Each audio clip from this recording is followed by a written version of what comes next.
two national anthems have come to an end, and now the Panthers are looking to take down the Stallions. The Stallions are looking to, well, just gallop through the Panthers. It's a battle like no other. This is the start of the knockout stages of this wonderful competition taking place here in Cameroon, and as you can see, the fans are waiting with bated breath to see who will prevail, who will go through to the next round, the quarterfinals, and take on either Nigeria or Tunisia, who will clash a little bit later on. But, and that will be in, 3 hours' time. So we're looking forward to that one too. But first of all, let's just take a look at what's at stake here between these two nations who played each other literally last month, because it was a clash that took place in the United Arab Emirates in Abu Dhabi. It was a 3-0 win for Burkina Faso, and a very important victory because they come into this clash knowing that they have a little bit of the upper edge in terms of bragging rights. Well, Camu Marlo's men are here to start this clash, and he's picked a squad that is packed full of talent. They don't have any injury concerns. Kofi at the back, Yago, Deo, Tapsoba and Issa Kabore making up the back four. Guida Sangare and Blati Toure in the midfield, with Bande on the left-hand side. The Ajax loaning out with NK Istra and Bertrand Traore and Dango. The referee, well, of course you saw Redouane Giad is the main referee for tonight's clash. Patrice Nubbe, well, he's got a strong squad, but no Pierre-Emerick Aubameyang. But he does have Amanome, the goalkeeper, Obiang Oyono, Obisa, Bruno Ikwelemanga, the former Cardiff City centre-back, and Lloyd Palin making a five defensive lineup with Kanga, Poko and Musunda making up the midfield, and Bupenza of Al Arabi, based in Qatar, and Jim Alivina, who is of course the Clermont centre forward. There he is, Camu Malo, a man who knows a lot about football and knows a lot about African football, especially this Gabon team and the Burkina Faso team as well. He'll be trying to ply his trade with Patrice Nubbe, the Frenchman, in charge of Gabon.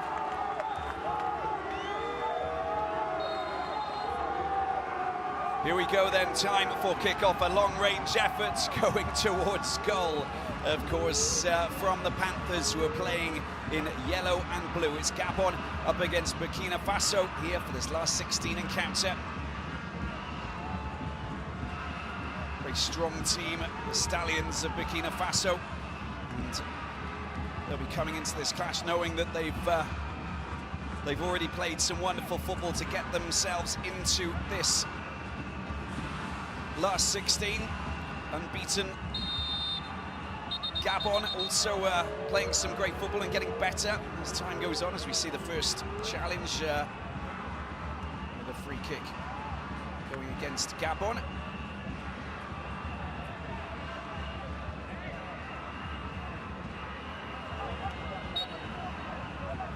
Burkina Faso unbeaten in all but one of their last 9 games in all competitions, 4 wins, 4 draws, and the last 15 goals scored and 4 clean sheets. Extremely physical team led by Bertrand Traore up front, of course, the Aston Villa man. He's been playing in Ligue 1 for Lyon, Olympique Lyonnais.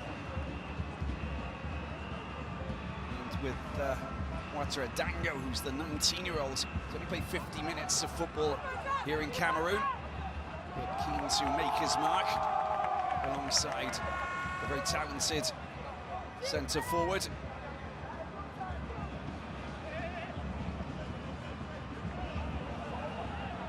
Gabon, even better record here in Cameroon in their 3 matches played.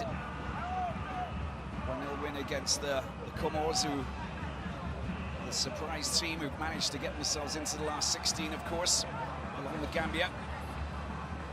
They played a 1-1 draw with Ghana. Need to clear the ball at the back. There's Tapsoba. High ball up in the air and the foul committed. And then a 2-2 draw with Morocco. An eye-catching performance there, with Jim Alivina scoring one of the goals, and then an own goal from Naif Agued, of course, the Stade Rennais player. Very fast and furious clash, that one indeed. Interesting to see how Gabon fared against the team who have won the last African Nations Championships, of course, in Rwanda and here in Cameroon, literally 12 months ago. Burkina Faso on the charge and moving up into enemy territory. Ori picks the ball up, squares it into the middle there with Kanga. He's got support out on the left-hand side if he needs to make that pass, but that's gone a little bit too far, I'm afraid. And well, as the idea was good, Yago was not going to pick that ball up. You can see how slick and fast they play their football. They like their football. They'll be looking to push forward. They'll be looking to keep possession. Gabon able to change their styles as well. I think what Patrice Neveu has done is really create a team that are capable of changing their tactics during the game. So they've got different strategies. It's a nice touch to get the ball out to the left-hand side. Allen coming up, and he gets a cross that doesn't find its way towards a teammate, but it does take a deflection. That's good work from Obiang. That's the player who was born in the Loire Valley. Started playing for Châteauroux and Troyes. It's a short corner that's been taken. And the shot comes in, another deflection, flying off the back of Bayona. It's going to go out for another corner. Bit of pressure here for Hervé Kofi, Belgian-based goalkeeper. Gabon. He was playing up on the edge of the penalty box. Magna trying to peel away from the back of the queue towards the far post.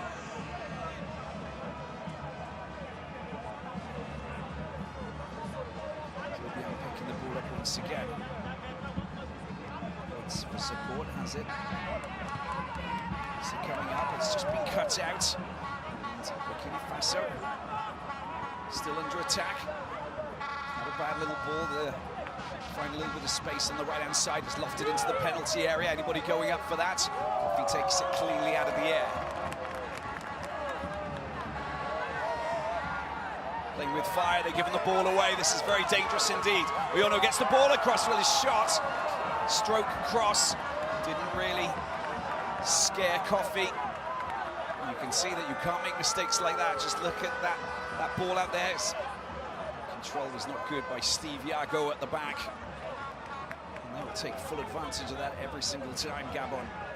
Panthers like to put themselves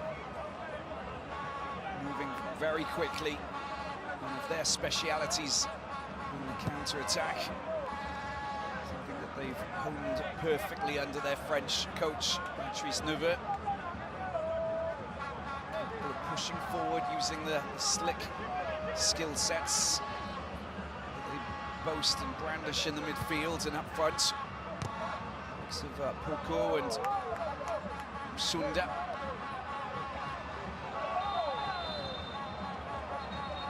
Slightly bullish in the challenge. And a free kick it is for Gabon, who are getting some good possession here. And a bit of pressure to Kamumalo's men. Just denying them possession at the very start. That's a firm challenge, that is. And Mr. Redouane Jihad may have to stop the game momentarily.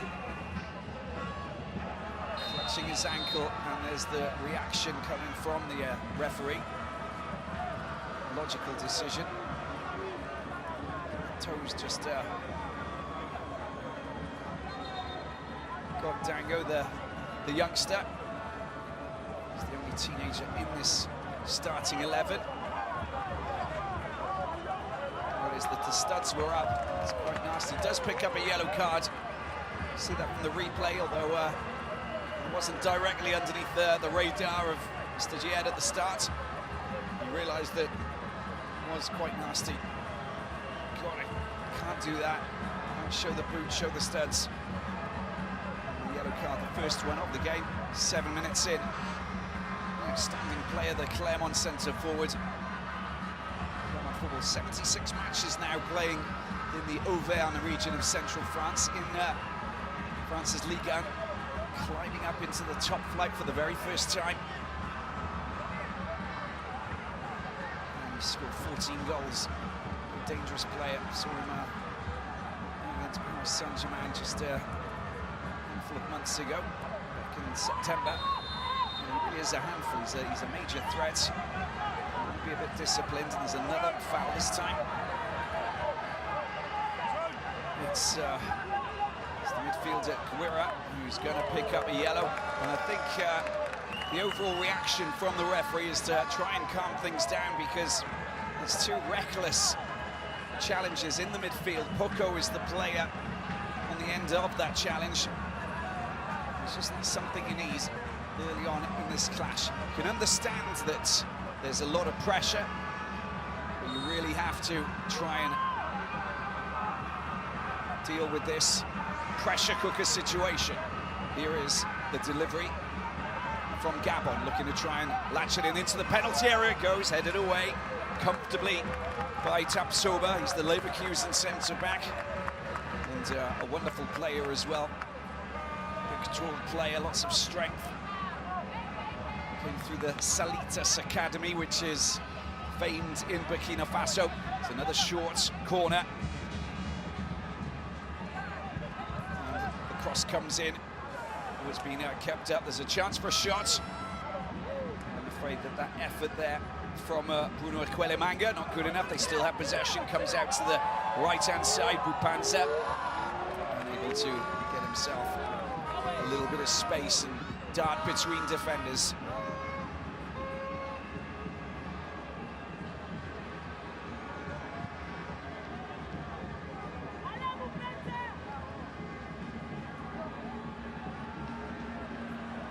So started with possession for the time being, but this is a good opportunity now. The ball comes down to the left-hand side as they go in on a bit of a run. It's Dango, oh, the ball comes across, but the goalkeeper has just pounced on that.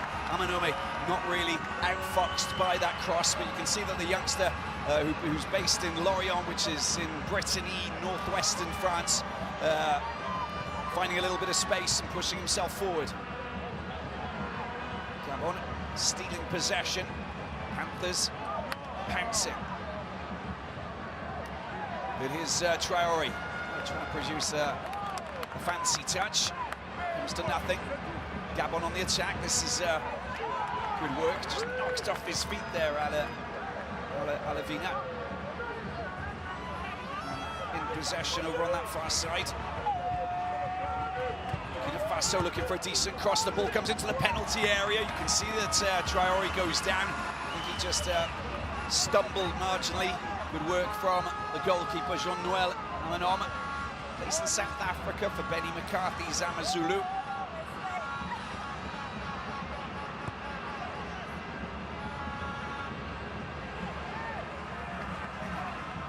Poco getting the ball out wide to the right-hand side for Anthony Oyono. Here he is, Oyono, trying to find a little bit of space, trying to untangle himself away from the Burkinabe defenders unsuccessfully. It looks like it's going to be a foul.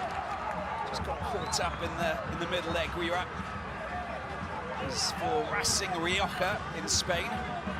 Bit of a journeyman, been around playing for numerous teams around the world. Hong Kong, a little stint in Denmark as well, and so in northeastern France near the Belgian border for Lens. Alicante, another team who we played for down in southern Spain, southeastern Spain I should say. There's the long ball, it's a little bit overcooked all the way back to the goalkeeper.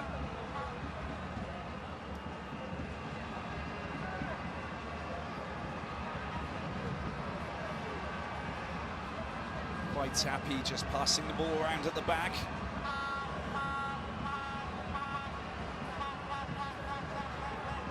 Just a little bit talking in the press conference and just saying I know which way I want to orientate my game plan. Got players capable of adapting to different situations, different systems.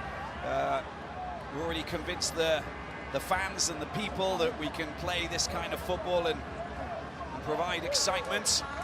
And it's getting better all the time. He's not just getting better on the pitch, but also mentally. There he is, Patrice Neveu, making notes. Shrewd tactician indeed. That's a little through ball that's come to nothing. Here they go, the Burkina Faso Stallions. And that's a high ball over the top there by Traoré, racing onto it. That's well cut out, perfectly timed there by Sydney Obisa. It's quite frenetic, this the opening minutes of this encounter. This is exactly what we expected. One of those matches where we just don't know where it's going to go. Nicely done, that will be.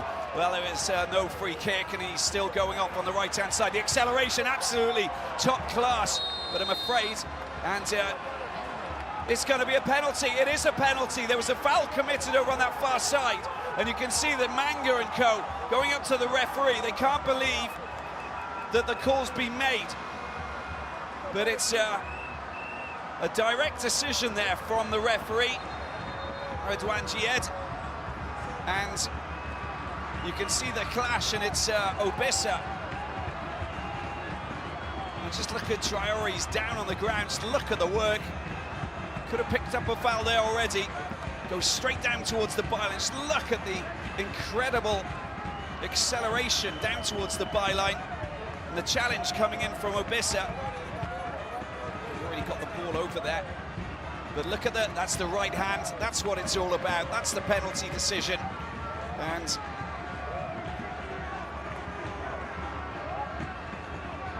well, he's just been driven down to the ground there, isn't he? And that's Issa Kabore with some wonderful running.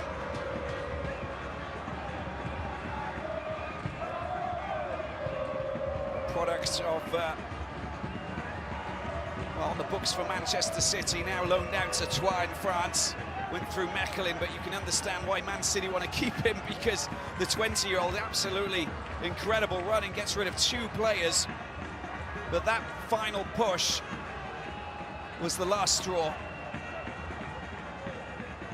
taking out Sydney Obisa.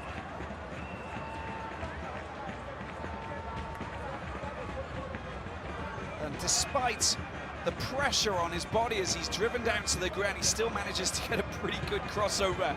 Well, that's the call, and now they have a scoring opportunity. Just hope that Issa Kabore is fine, because I think we can most definitely say that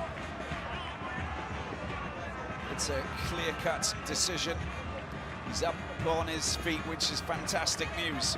Well, how about that for a right back? There is the yellow card for Sydney Obisa. It's only his second match playing for Gabon.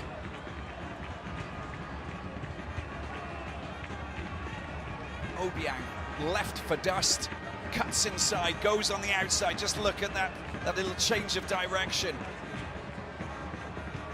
Sublime running from Issa Kabore.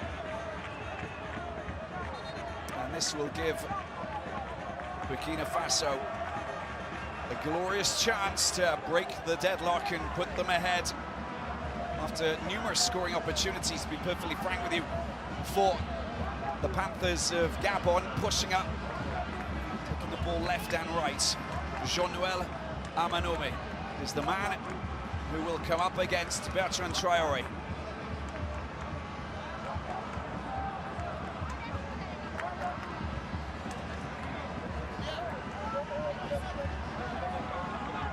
Burkina Faso looking to take the lead against Gabon.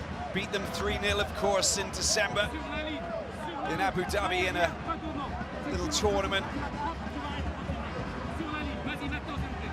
Pre-AFCON competition. You need to listen to the referee. The call is to please get on the line.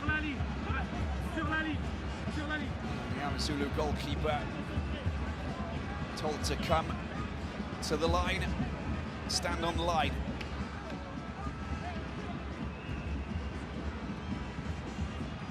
Traoré, the Aston Villa centre forward. 62nd match playing for Burkina Faso. Here he is, Traoré, up against Amanome. Traore, oh my word! Denied by the woodwork. This is incredible. That was a great scoring opportunity. Struck it really well. The ball's taken over the line, and it will be a corner. Look at that. And Camamalo can't believe his eyes. And I wonder if Amanome is going to pick up a yellow card for not listening to the referee. Oh no, this one's actually going towards another player this time. It's Bupenza, who's been yellow carded. And Traore's penalty.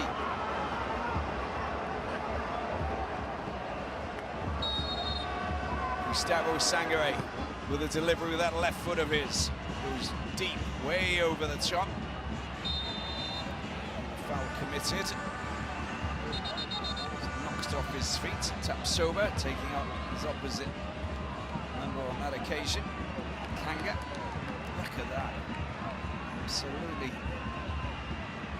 smashed it against the left-hand corner, side-footing it, in fact, with a hit it well though, didn't he?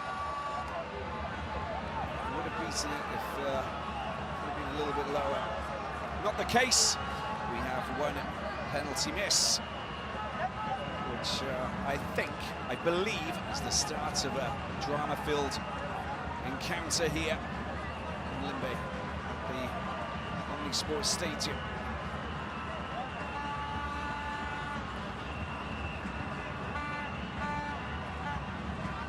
Here's once again, it's the Cabaret.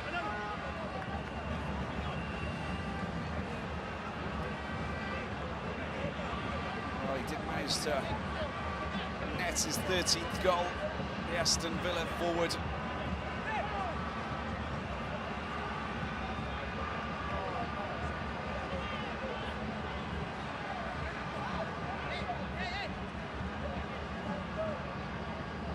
Well played just to find the space on the left-hand side, picked up and taken forward with Tapsoba. Accuracy not good enough on that occasion. Nicely done. Good work to try and find a little space and push the ball past the defender midfielders, Blati Toure. In Sweden for Ricky Stura. Born in Cote d'Ivoire, Boake. Here they go again. Chari looking to try and find gaps in that defence. Is Blati Toure once again getting the ball out wide. It's been a picks up, taken forward by Steve Iago. Gets the ball back again under a little bit of pressure. You can see that Oyono coming out and really giving him a hard time, committing the foul, and giving the ball back to Burkina Faso. Interesting first 20 minutes, a lot of pressure, a lot of possession for Patrice Nuva's Panthers in the opening 10 minutes, but all of a sudden, Murray goes darting down that right flank. It's brought down and picks up a penalty miss, and the Stallions seize control for the moment. I think it is possible.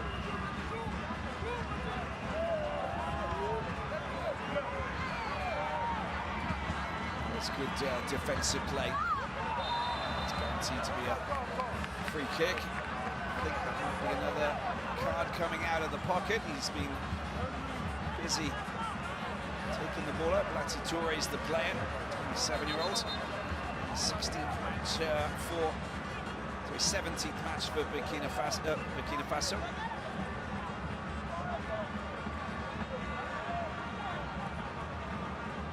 Struck it well, goalkeeper went the wrong way, but he just still couldn't find the back of the net, just a little bit too high. A gaping goal. And when that happens, of course, that is a perfect scenario. It's the yellow card call for Bupenza.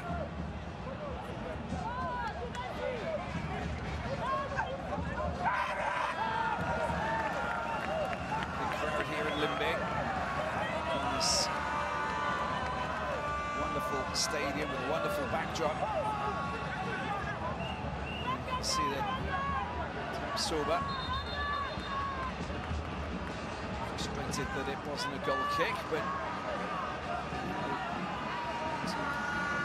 it's the penalty the corner taken again wasn't its rightful position. Anger coming up to try and latch onto this.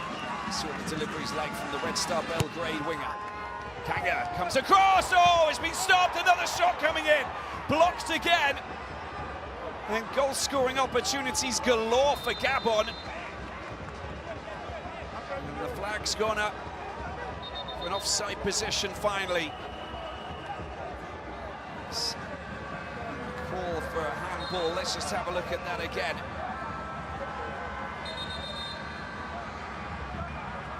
Crikey.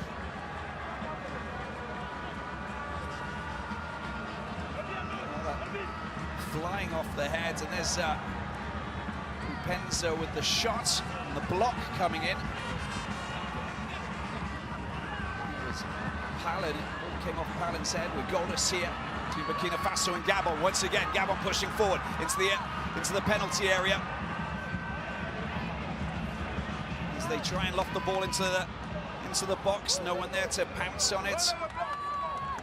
Good work down the right-hand side. Oyono gets the ball across. It's met by Dayo. Making the magic again, this time Kanga goes deep down to Oyono. Gets the ball into the penalty box. It's been met by Poco. And free kick going against Liver, showing his frustration with that decision.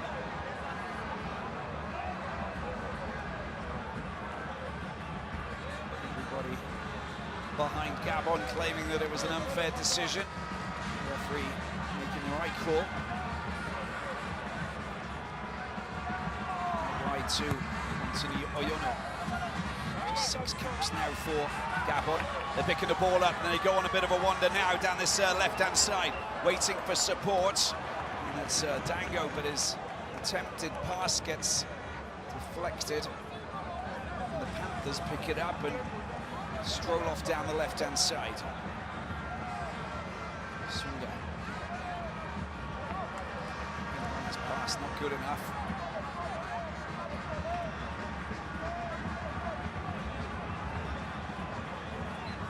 He's down on the ground now, clutching his right leg.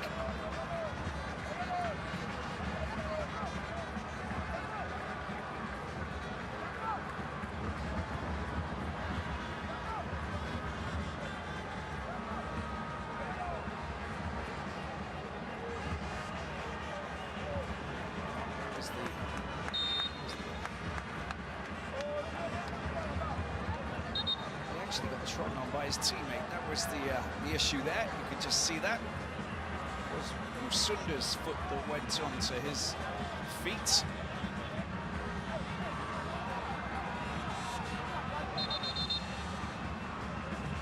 Salmono's down on the ground.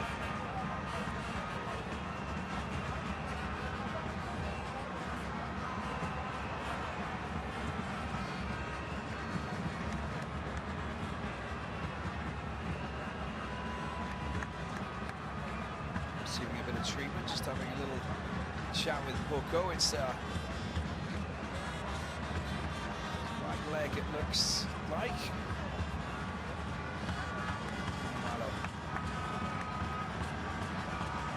Faso coach just watching on to try and assess the situation. This penalty, but still very much in this encounter. Magic spray and a little bit of a massage on that for the right leg.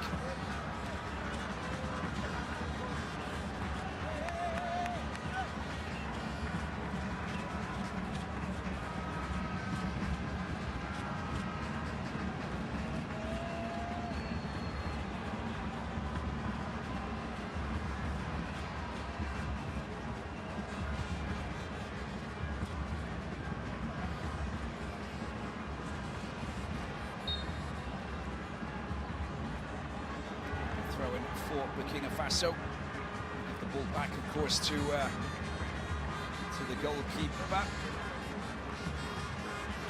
who seems to be fine. You can see the possession. Well, it's Gabon actually better. 5 attempts to 1 at the moment as it stands. Once again, they're picking out and they're finding a little bit of space down the right-hand side. Anthony Oyono sets the ball up nicely. He's got a support here. And of course, they'll be looking for Jim Malavina, who's keeping the centre-backs busy, but that pass is not good enough. And here, Burkina Faso go on the attack. You got Traoré darting through the middle. Traoré, can he get in the back of the net? It comes in off the post, and Burkina Faso have taken the lead. Once again, he comes to the fore. The big man up front, the villain, the Aston Villa man. He's doing it again. Bertrand Traoré goes to the fans, and the Burkina Faso fans are jumping with joy. Camu Malo looks down and says, that's the way we want to do it. That's the goal that counts, and this is our path towards victory. So much more football to go, and you've got to encourage your teammates to get back on track like Bruno Ekweli-Manga does there. But first of all, Traoré missing the penalty. He knows that he needs to react, and this quick counter-attack, wonderful play in the middle. Dio getting the ball up into the central position. Great running there from Bertrand Traoré. First time shot, creeps in, sneaks in off the left post and into the back of the net. And there is your goal, outside of the penalty area. The celebrations come thick and fast, side-footing it, but on this occasion, he keeps it low, very low.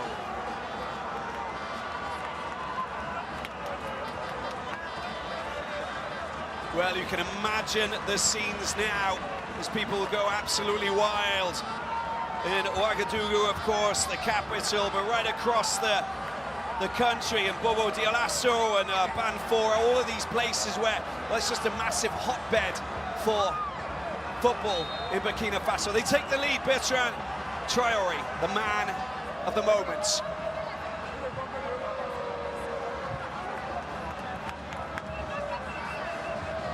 (1-0) for the Stallions, going towards the 30-minute mark. And our first bout of excitement to get this last 16 competition off the ground. We've had goals. Oh yes, we've had goals, but now we've got another one. Bertrand Traoré finding the back of the net, finally. And there's a chance for Gabon pushing forward. They can't clear the ball. The danger man in position with Penza, of course, of Al Arabi. Plays his football in Qatar. Two centre forwards with Jim Malavina, as I mentioned before, of Clermont, actually born in Agen. It's a nice little ball. It's been picked up once again. Now they're moving closer and closer, aren't they, towards the Burkina Faso goalkeeper, Hervé Kofi. With Musunda there, unable to just breach that, get through that, past that last defender. In 36 matches played, this being the 37th, we had 68 goals, so that's our 69th goal that's been scored. Actually averaging on 1.88 goal per match, which is fantastic.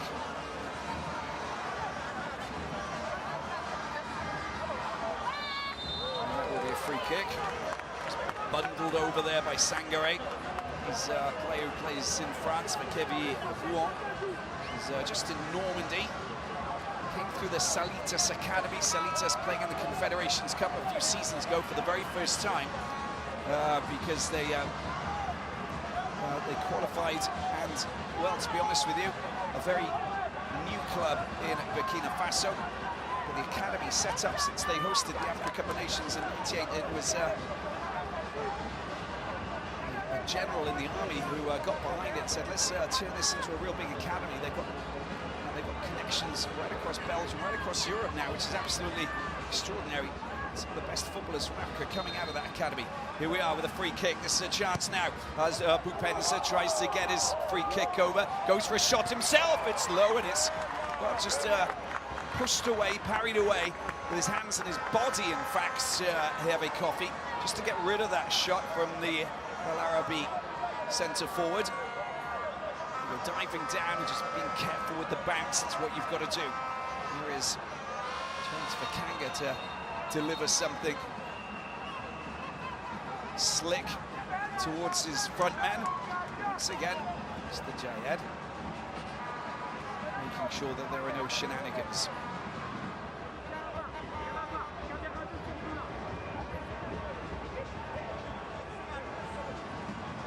Speaking French to these players here, that both speak French, of course. There's a delivery, it's headed away. And once again, a second chance, and once again, a decent headed clearance. And it's going up for it, but Tapsoba and Dio's 6'2". And Tapsoba, giant as well, two centre-backs who organising the defence. Is the delivery, front post, headed away by Bande, and there's the shot coming in, not bad at all, it's been teed up, he pounces on it once again, and that was so close. Hervé Coffey with a bit of a scare, to be perfectly honest with you. Bupenza with the follow-up, but he had to pounce quickly.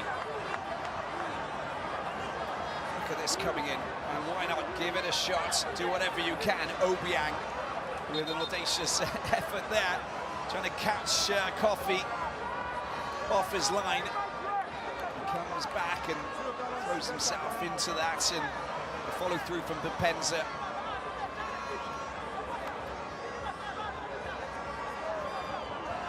A little bit of contact, but nothing to be concerned about, I think. More of a scare for the heart, I think, regarding that situation, because, well, the moment that you make the save is one thing, but of course to get yourself back into position and pounce on it again is something else. Well, let's look at that. That's a 19-year-old making that very intelligent pass through to Bertrand Traoré. That pass is worth its weight in gold. And having played just 50 minutes previous to this clash here in Cameroon, I can tell you that the Lorient player, who only made his professional debut back in August against Saint-Etienne in Liga in France in 2021, has most definitely made his mark in this competition. Brilliant through ball from the 19-year-old. His first cap was in Mauritania in December, in that mini tournament that took place in the United Arab Emirates. Just gives you an idea of where he is going. Ouattara Dango, watch out for that name. The future of the Burkina Faso national team is in safe hands when you've got a player like that. He's not the only one either. Let's get back to the action. 10 minutes to go in the first half. The ball's being picked up by Bande here on the left-hand side. He's on the books at Ajax. Traoré picks the ball up. Neatly gets it back to his teammate, Blati Touré. A wild pass to Tapsoba, and finally it's kicked forward. Camu Malo obviously out and concerned at what he's seen, but thrilled with this scenario so far, which makes complete and utter sense. Boyono plays in the Ligue Nationale in France, which is 3rd division.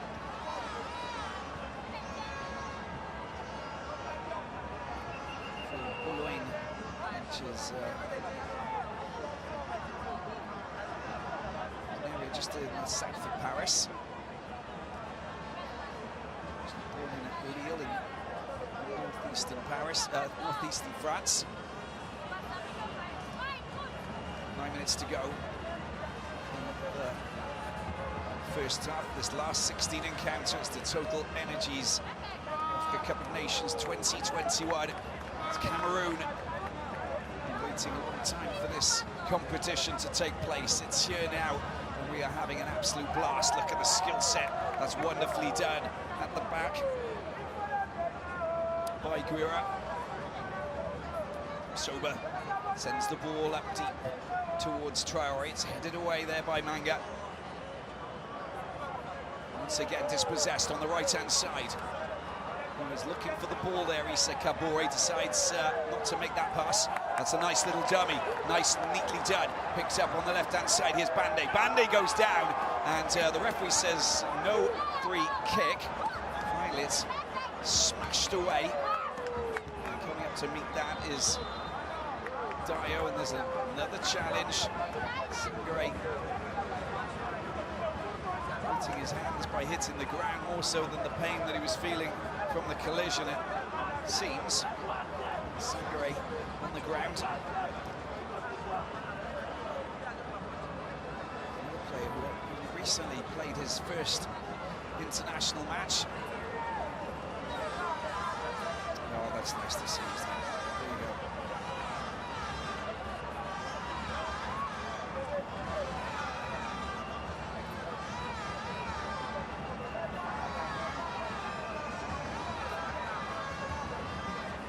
See what happened with Sunda just getting in the way of Sangare.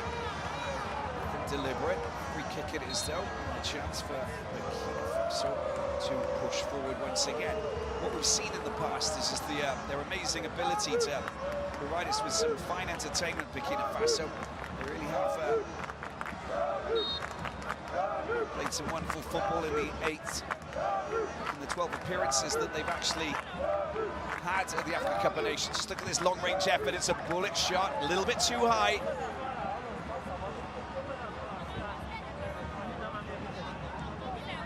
And safe and away from the target, picked up at the back with Gabon keen to move into position once again, try and get that equaliser. Well, they haven't come far away from scoring a goal, but they still need to try and work out how to deal with that defence. Stallions at the back, looking very strong indeed. But Oyono has been playing some wonderful football and getting the ball into different pockets of space. On that occasion, it's headed away comfortably.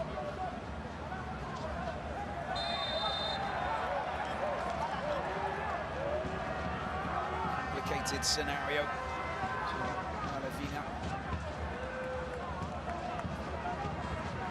Forced to make the foul on Tapsoba,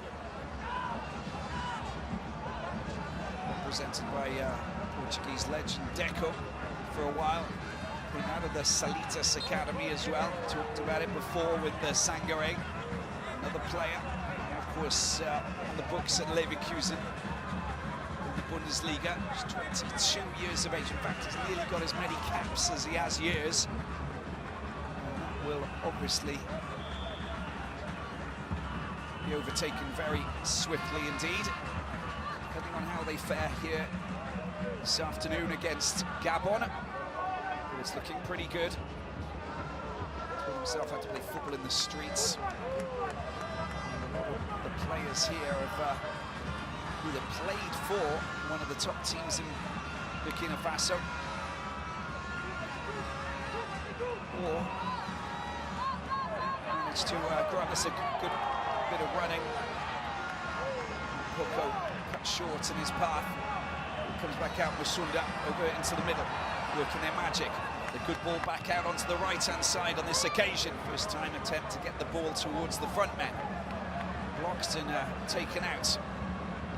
Talk about Ouagadougou, but also of Bobo Dialasso.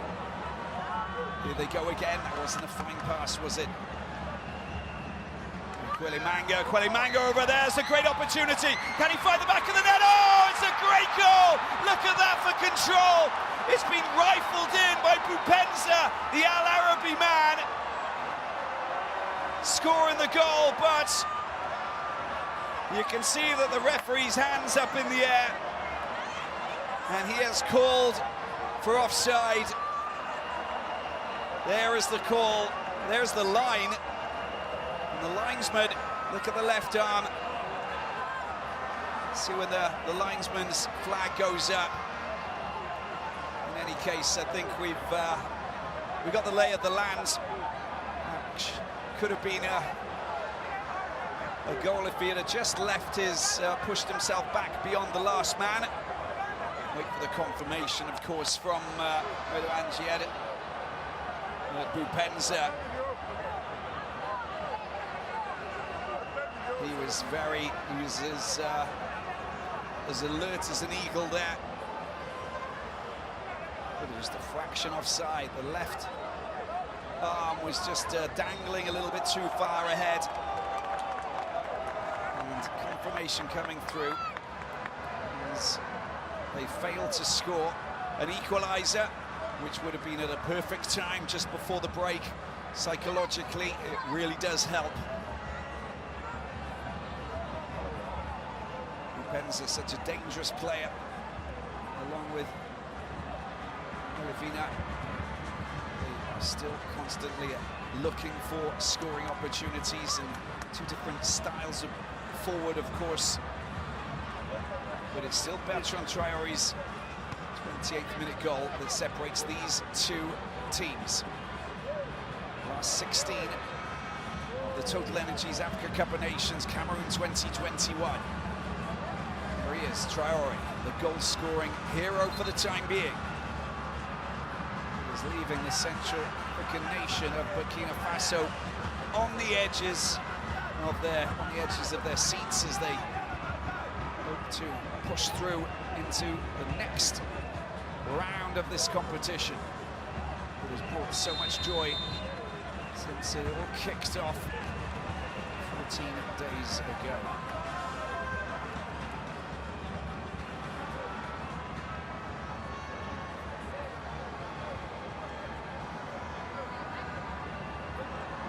There's the offside flag. Traore just had a straggling right foot, wrong side of the last defender. Just over a minute to go before we see an extra couple of minutes added on, probably for the goalkeeper down on the ground and a few other stiff challenges that brought players off their feet and forced the referee to dish out a few cards. Mono's first time touch to get the ball into the penalty box. Oh, control letting him down on that occasion. He's 20 years of age. Nice ball to Traore. No foul from Bruno Ekwelemanga. And the ball goes all the way back to Lloyd Palun.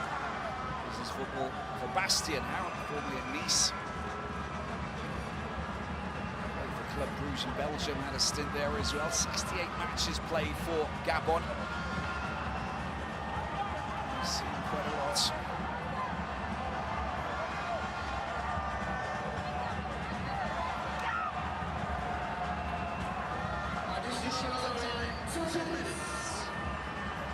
Not too much added time.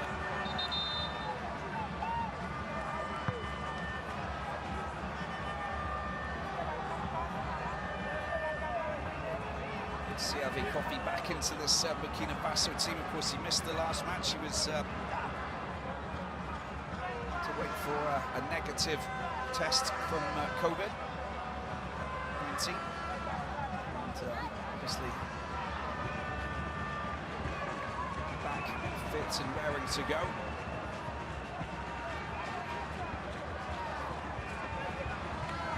An important player, at least for Charleroi, of course, the Jupiler League in Belgium. Ridings with some fine entertainment. There's some great football that's being played there. Lots of nationalities represented right across the world. Anderlecht or Cercle Bruges, Standard Liège, all of these great teams. So many derbies as well. Decent attempt at getting a delivery. Oyono gets the ball across once again, but it's met by a Burkina Bay defender, Dayo, on that occasion. Loose ball, Traore's about, you've got to be careful, you will be nudged off the ball. There's a bit harsh in the way that he went into the challenge there, as you can see on Bruno Ekwelemanga.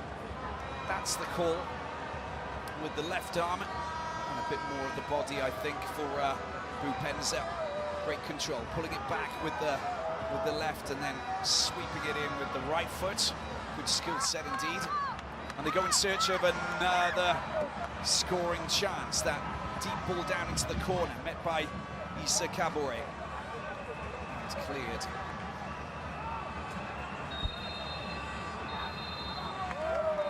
Well, there's the half-time whistle blown, and, well, 45 minutes packed full of entertainment, lots of drama. And we've also got a hero, and he's wearing a Burkina Faso jersey, because we have seen a goal scored. fact, we have seen another one. It was disallowed, but as it stands, Bertrand Traore's 28th minute goal has put Burkina Faso 1-0 up against Gabon in this last 16 encounter of the TotalEnergies Africa Cup of Nations competition.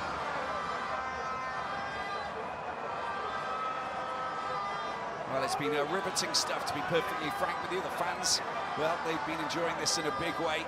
And, well, we don't expect anything less from this extraordinary competition, which brings us the best of African football with so many great teams. And, in fact, when you look at the players, they're coming from all over the world. 390 clubs are represented from 69 countries.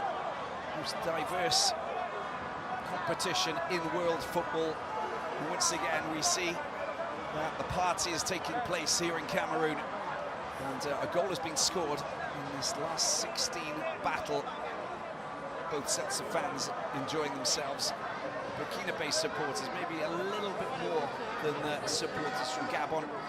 We hopefully will get more drama, more goals, and more entertainment, guaranteed. Gabon, a lot of possession there. The total number of attempts, 7 to 3.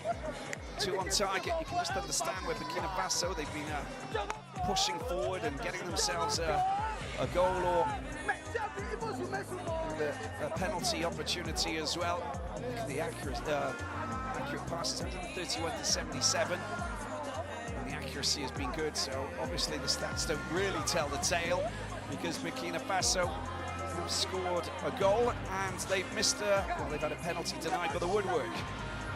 But this has most definitely been an enthralling start to these 8 clashes which will take place over the next few days.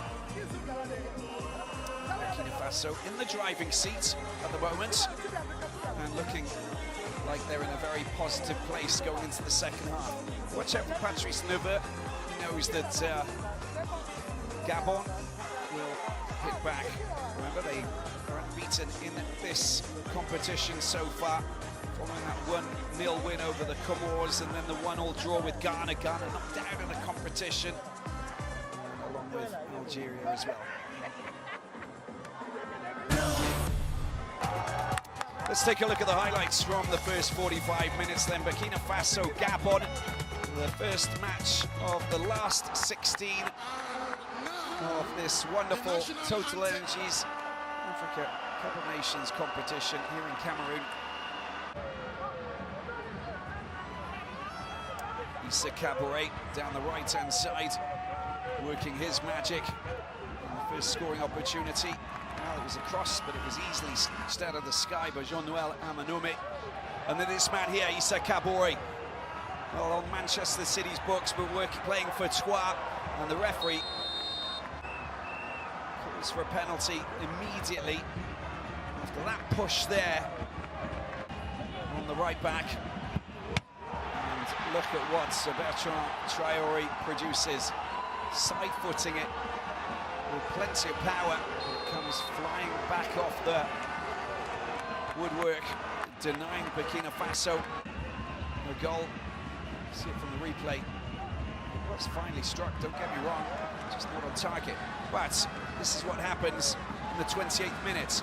Ouattara Dango with the through ball, and Traore first touch into the corner off the post. A brilliant finish, but a brilliant through ball to dissect the Gabon defence from the 19-year-olds.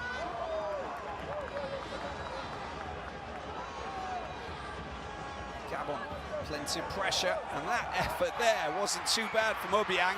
The follow-up coming in from Bupenza, but Hervé Kofi pounces on the ball like a panther. And there's your half-time whistle after 45 minutes. Burkina Faso 1, Gabon 0, ahead of the second half. As you can see, dominating possession, Gabon. In fact, they're bossing all of the stats, more shots on target and more attempts at goal.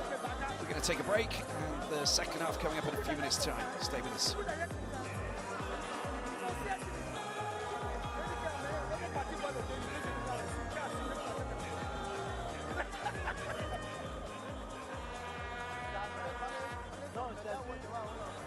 les échos, la diaspora était là. Je dis que le travail était... Et il n'y a pas eu ça. Il n'y a pas une autre région qui a fait comme ça. Il a été écouté. Le SGP l'a appelé. Zambia l'a appelé. Zambia l'a appelé. Pour dire qu'on ira merci. Merci.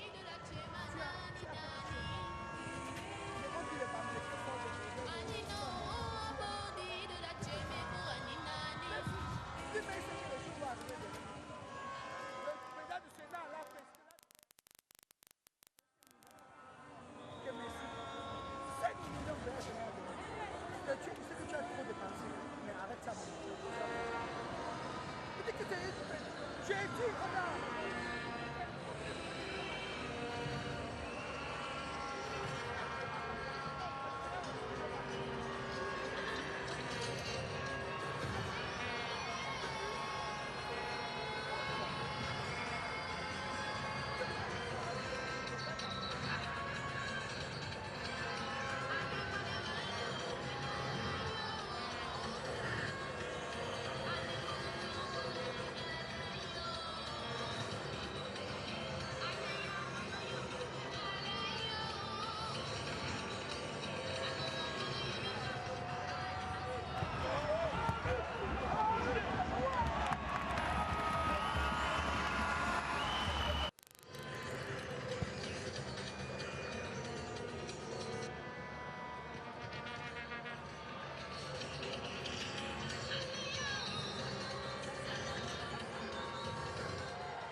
peux pas aider ton prochain, ne l'empêche pas non plus d'évoluer.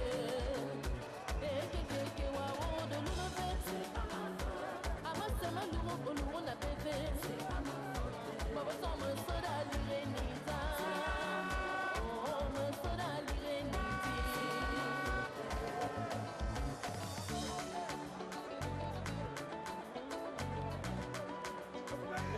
Oh Siva, yo Siva, oh Siva.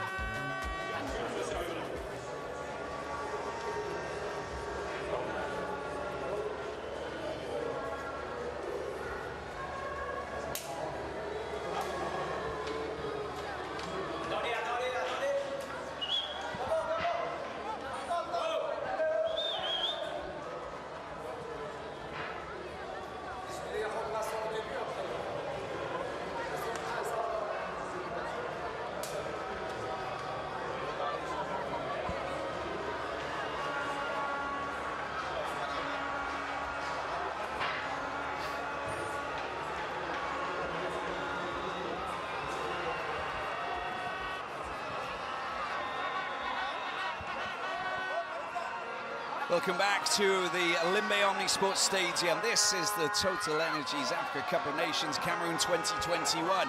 What have we seen so far? Well, we've seen plenty of drama, we've seen plenty of entertainment, we have seen, well, just a high-octane football and a goal and a penalty that was denied by the woodwork.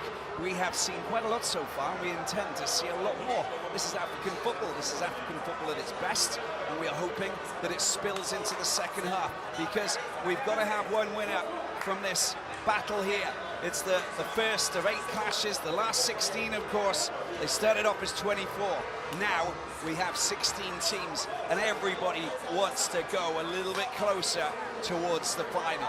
But you've got to play your right game. You've got to get the tactics right. You've got to listen to your coach at half-time and get yourself back out on the pitch and provide him with the right results. And Patrice Neveu is one fine technician.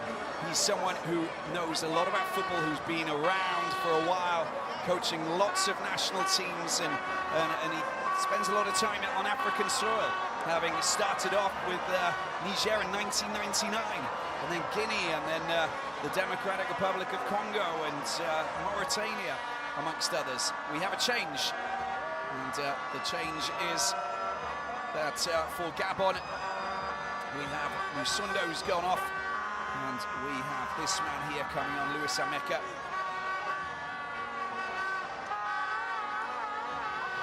So that's the first change for this last 16 encounter. Here we go then. Let's see what will happen here in Limbe. Bertrand Traore's 28th minute, first time strike, separates these two nations. And with 45 minutes to go, and whatever happens after that, I think we're guaranteed for plenty of entertainment. Gabon looking to thread the ball through. It's been picked up, and there's Traore. The pass is not just, it's not good enough, I'm afraid. I just saw that he was darting through their band-aid, and it's been picked up on that far side by Oyono. With Louis Ameka coming on, born in Libreville, 14th match for Gabon. It's a decent cross that comes over, just flicked away at the back by Tapsoba. Trying to work his magic down that left-hand side. You can guarantee it with Band-Aid. Based in Croatia. That's a very good ball if the flag stays down. Oh, just a little bit behind him. But otherwise, that would have been very dangerous indeed. It's been picked up by that man, Dango, responsible for that wonderful pass that split open the Gabon defence. This is good work once again. Cabaret loves to go on a bit of a wander. Gets it back to Sangare. Here he is again, the 19-year-old. Goes down and it will be a free kick. Just knocked off his feet. And the challenge by Poco.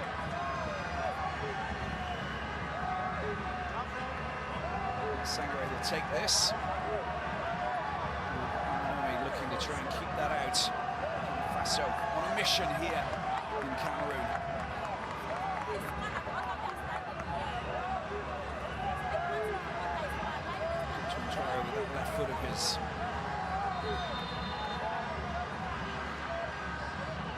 the danger men, the big boys have come out. Tapsoba, Dio's there as well with the left foot, lofts it up into the air, it goes flying over behind everybody, even the goalkeeper, Manome, and out for a goal kick.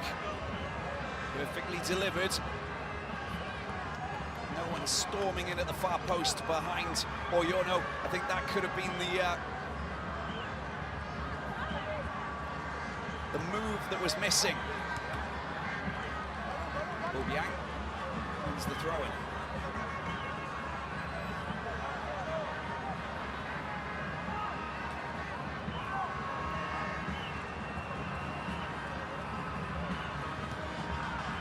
Through ball finds Obiang. Here is the 41 caps, goes on. Dance, he's doing really well to get past Cabaret. I think the arms got tangled up and he brought him down. And it's a dangerously positioned free kick here for Gabon, who will look to exploit it. There's the left arm, look at that, that's all that's needed for the linesman or the referee. And there it is, again, just being connected there. Easily spotted by the officials.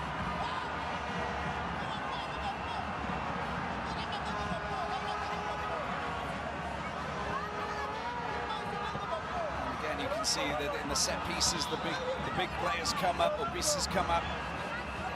So Obisa and Kwelemanga, captain, just hanging around on the edge of the penalty box is Obiang. But it's Rubenza and Vino who are going to be the danger players who are looking to try and latch onto this.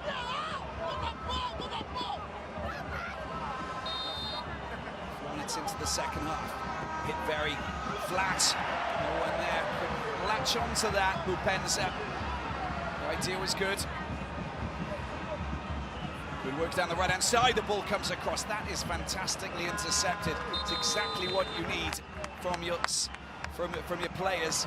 And it's not just anybody. Talk about Dango, the 19-year-old, well, he's coming back to defend. We have some changes, as you can see, for Gabon. And the first change is being replaced by Dennis Boanga, the Saint-Etienne player. And it's a big change. And we've also got another change with Oyono, who's coming off. And he's being replaced by Axel Maye. 2 changes for Gabon. An opportunity for Bruno Kwelemanga, goes high. Being matched in the air. Chusneva puts his players back into position. Ouattara with a very strong challenge.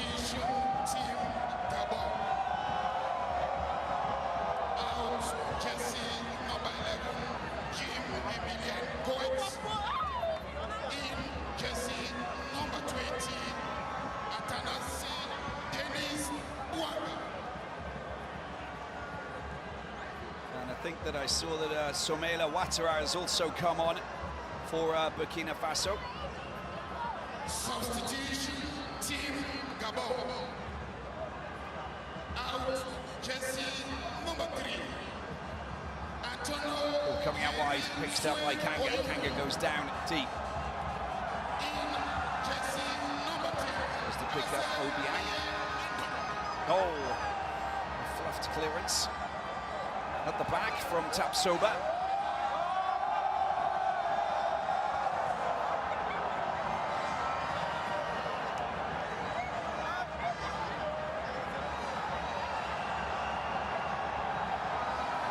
And a loose ball and an opportunity here.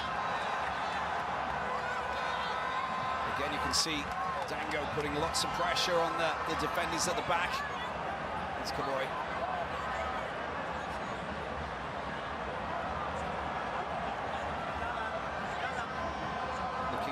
Someone to get the ball to. Traore's trying to find a little bit of space.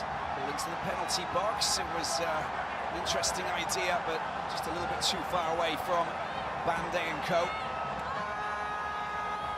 Good work, very good work over on that far side, just racing through and trying to find some space, but ball does go back, and there's a little push in the back, and penalised for that gesture. for that.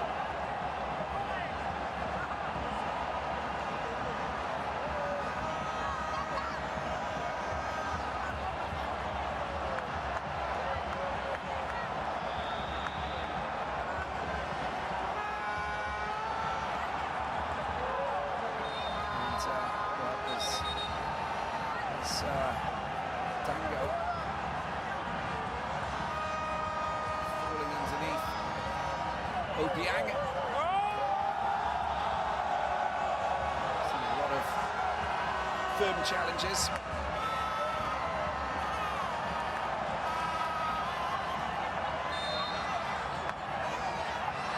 Just backing up into Dango. It's the gesture made by Obiang.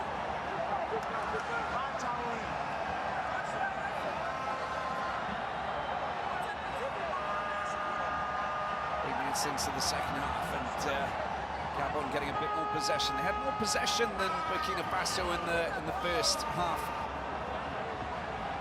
A lot more possession than the Stallions. Just didn't manage to get themselves that elusive goal. Something that they're still working on. It's work in progress. But as I mentioned a couple of times now, Patrice Neveu does have the capacity to have his players change tactics during the game. They've got different systems that they use, with different players coming on. So we get our head around what kind of tactics he's trying to implement as we approach first 10 minutes of the second half. First of all, I think he's probably saying, "We're going to get possession, guys. Just continue in the way that you played in the first half in terms of getting hold of the ball."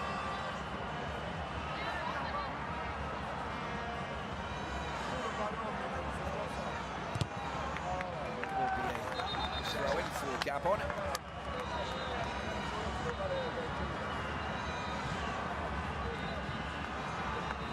Axel Maye.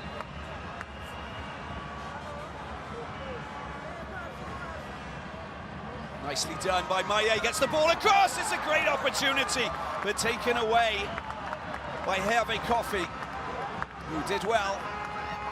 But Axel Maye using whatever space he possibly had to try and get that cross in, and he did an exceptional job, to be honest with you.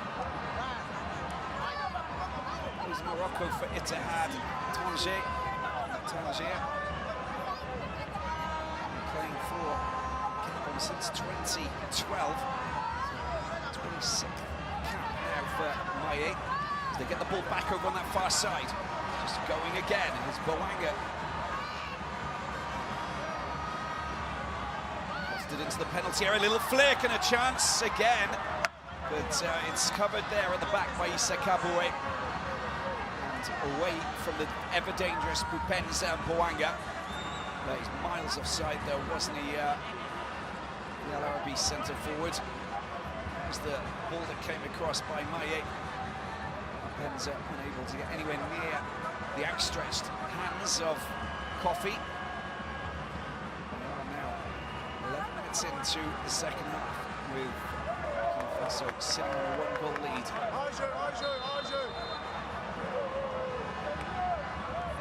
So flag goes up.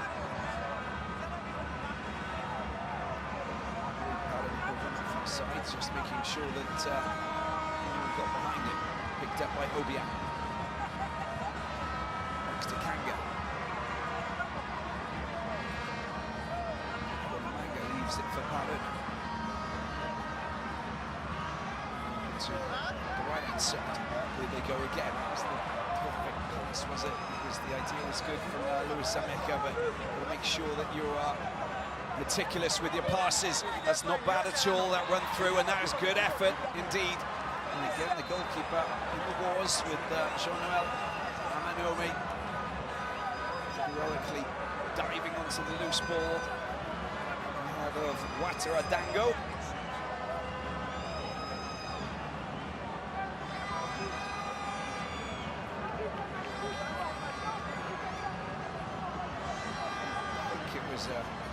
contact with his defender, Sidney Obisa, on the right hand that actually was the moment where he felt a bit of contact.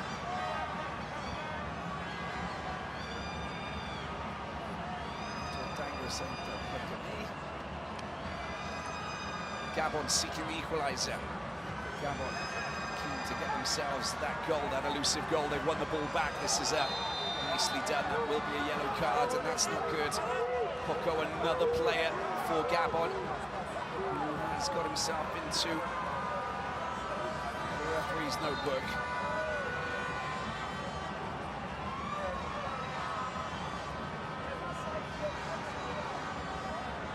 Regarding yellow cards, that's late, isn't it? Very late.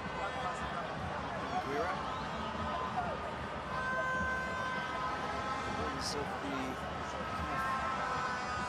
TotalEnergies African Cup of Nations stipulate that all cards that have been picked up during the group stages will be erased, unless it's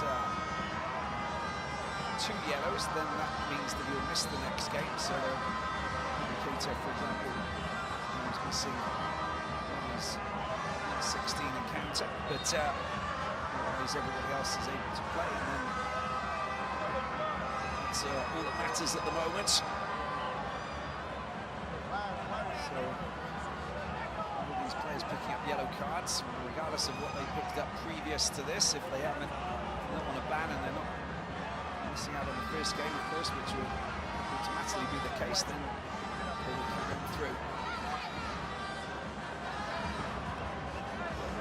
If you do qualify, another yellow card, and there's been a lot of yellow cards that have been dished out, and there will be another miss, another clash, of course, depending on how far you go. That's when coaches have to be smart with their tactical changes and depending on who is available. Here is Maye working his magic down the left-hand side this time.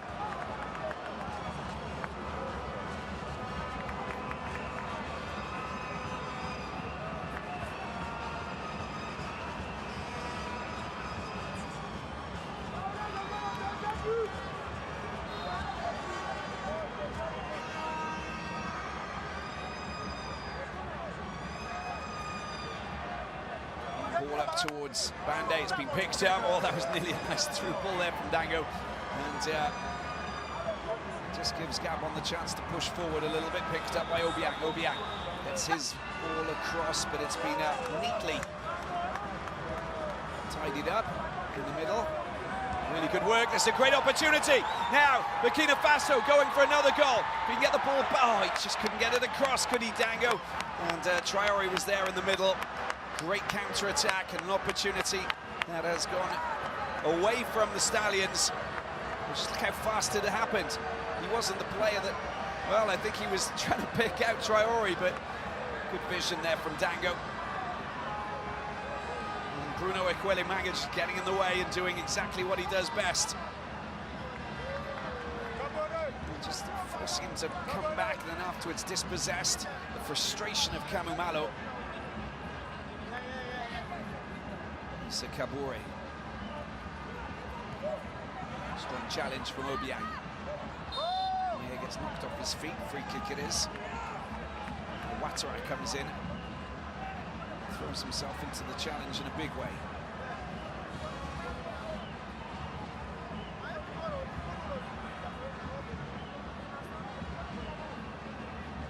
Burkina Faso sitting on that lead since the 28th minute. Fast counter-attack. And saw Ouattara Dango, the 19-year-old,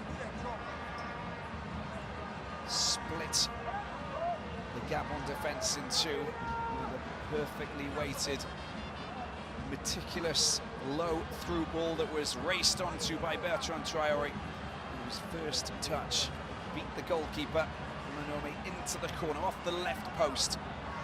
Brilliant football indeed, slick football from the Stallions that has given them this advantage. And with 28 minutes to go, I think that it's starting to turn into... There's a great ball into the penalty box, two players going up, Maye was there, and also Bupenza. kind of clashed with each other, and the end result, header going high, and Hervé Koppy's still on his feet. So look at the delivery there from the right-hand side. They clashed, didn't they? And that was all about communication, because I think that Bupenza should have, well, I think that Maye should have left it for Bupenza. He came in, look at that, he was in such a better position behind the two defenders, Cabaret and Ouattara, and flying in, that should have been steered in, at least on target. At least they're getting a little bit of a water and a piece of advice from his coach, Patrice Neuve. Back up on his feet. Bupenza back up on his feet, but more importantly, an opportunity missed by Gabon.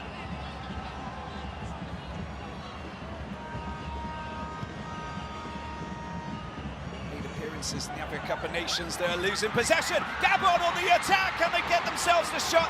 The referee says no. As the ball has been teed up beautifully and the shot is blocked. And Gabon unable to get themselves that equaliser just yet. And this is turning into quite a lively affair, but a little bit scrappy at the back, to say the least. You can't play with fire at the back. And there's Neuve saying, please, can you go upstairs and have a look at this? But let's just have a look at this again. There is Kanga. Kanga knocked down to the ground by Ouattara. Well, there might be a call. There might be a reaction. And afterwards, there's too much traffic as Bupenza's unable to do anything with his teammate on the ground.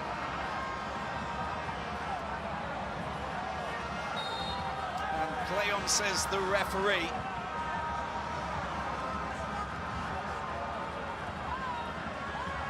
The reaction there, you can see, you just can't do that, can you? You can't make risky football in that way, giving the ball away, just passing the ball, really, when you know that there are so many defenders, so many forwards itching to get themselves on the end of that and pinch the ball, steal the ball. Daylight, nighttime robbery, it doesn't matter, it's all the same. Goal poachers everywhere, especially when you're trailing by a goal to nil. And it's knockout stage of the TotalEnergies Africa Cup of Nations. Well, the ball's been teed up, and there's the shot that's fired in by Bande. Torre doing well, but penalised for an infringement. Backing up and using his bulky body to illegally consolidate possession.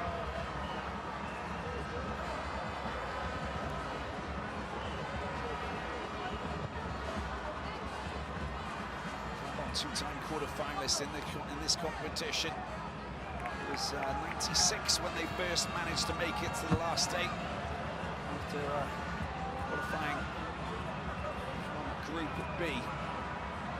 Well, they've still got the bulk of possession. They've still got scoring opportunities to brag about, but they can't brag about a goal at the moment. It's Ouagadougou, which is in a people of Ouagadougou who are really happy and celebrating. Look at the skill set. That was absolutely delightful from Dango. And he gets the ball to Traoré. And it will be a yellow card. Now, what's going to happen here? He's already got a yellow, and Obisa gets a red card because it's his second yellow. Sydney Obisa sent off for a second bookable offence. And this is a big blow for Gabon at a critical time of the competition. What's going to happen here? And Bruno Ekwelimanga picks up a yellow as well. But what a massive blow this is. And Gabon will find it extremely complicated now, halfway through the second half. Let's have a look at this again. It was very slick, wasn't it? Once again, Ouattara Dango doing really well. Nice two-touch there.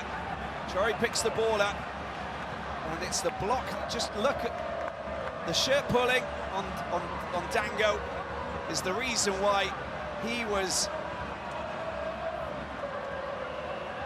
called up to the referee, and what's happening? We've got another yellow card. They have to be disciplined. It's Kanga this time, number 12. 3, 4, 5, 6, 7 cards that have been... Oh, Dennis Boanga, sorry. I thought it was Kanga that picked that up, but my fault.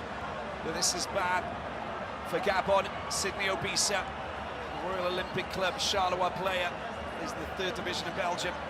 It's not the other Charleroi team who are in the Jupiler Pro. Walks deflated, disappointed, into the changing rooms. Only his 2nd match playing for Gabon. Now they have to play like heroes if they want to try and get themselves into the quarterfinals. As Bertrand Traoré sets his eyes on that goal.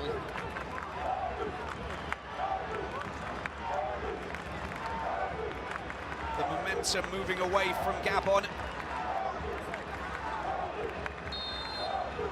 And here he is, Bertrand Traoré, trying to offer Burkina Faso a 2-goal cushion. Traoré, and that is not the way to execute a decent free kick.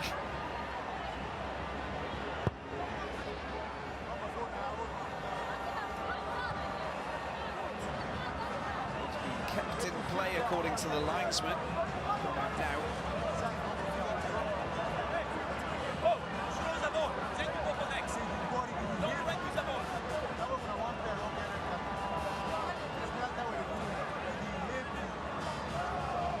We've seen teams battle back with one player down on the pitch to win matches.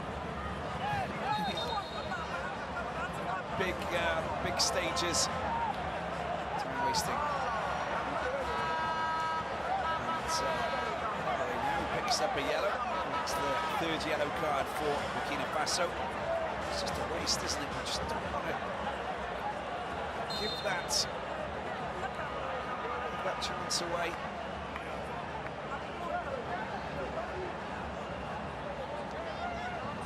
They have to tighten up the defence now and make it very complicated, but they also need to score a goal to have any chance of qualifying.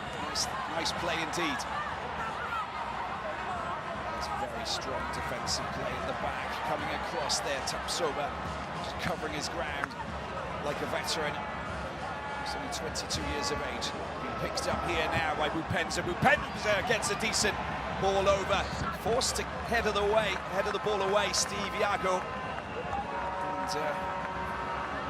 Limassol playing. Unable to see if there were players swooping down behind it. Here's the delivery. Can they get an equaliser? There's a chance. Plenty of space here for Kanga. Out of space. Forced marginally back. Goes over to the other side. Trying to put past the defenders, but they're not allowing him to. Oh, that's just got snagged over on that far side.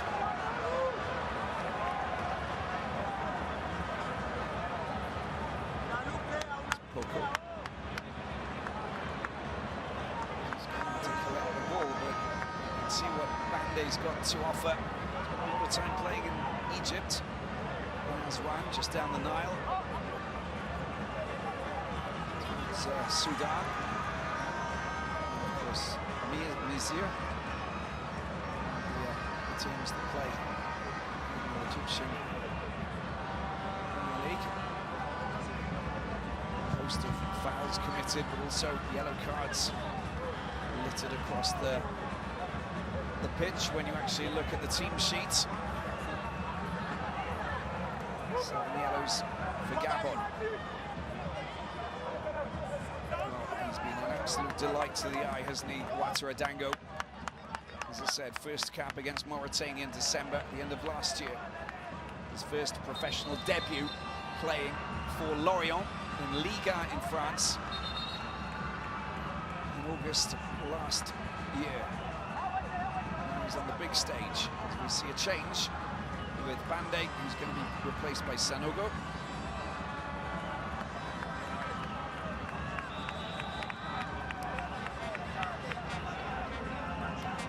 Sanogo, the FC Arafat, based in Armenia. Started off playing for Strasbourg. Played for Rahima, one of the teams who constantly battle for the Burkina Faso Premier League title. Great works down the right-hand side. This is sterling stuff as they go on a move. It's Boanga. Boanga's got what it takes, but he just can't thread the ball through to himself and continue that surging run. Snuffed out by Kickoff at the end, pushing the ball forward. They know that quick, slick passing upfield after a Gabon attack could result in an extra player up against the last defender because of Sydney Obisa's second yellow card and sending off.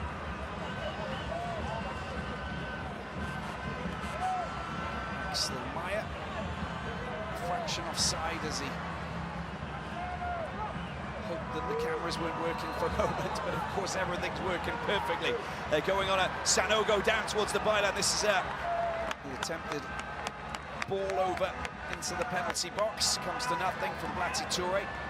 Good strong blocking by the Panthers. And just look what Lloyd Palin does here. It's a brilliant block, isn't it, from the left back, right back, sorry.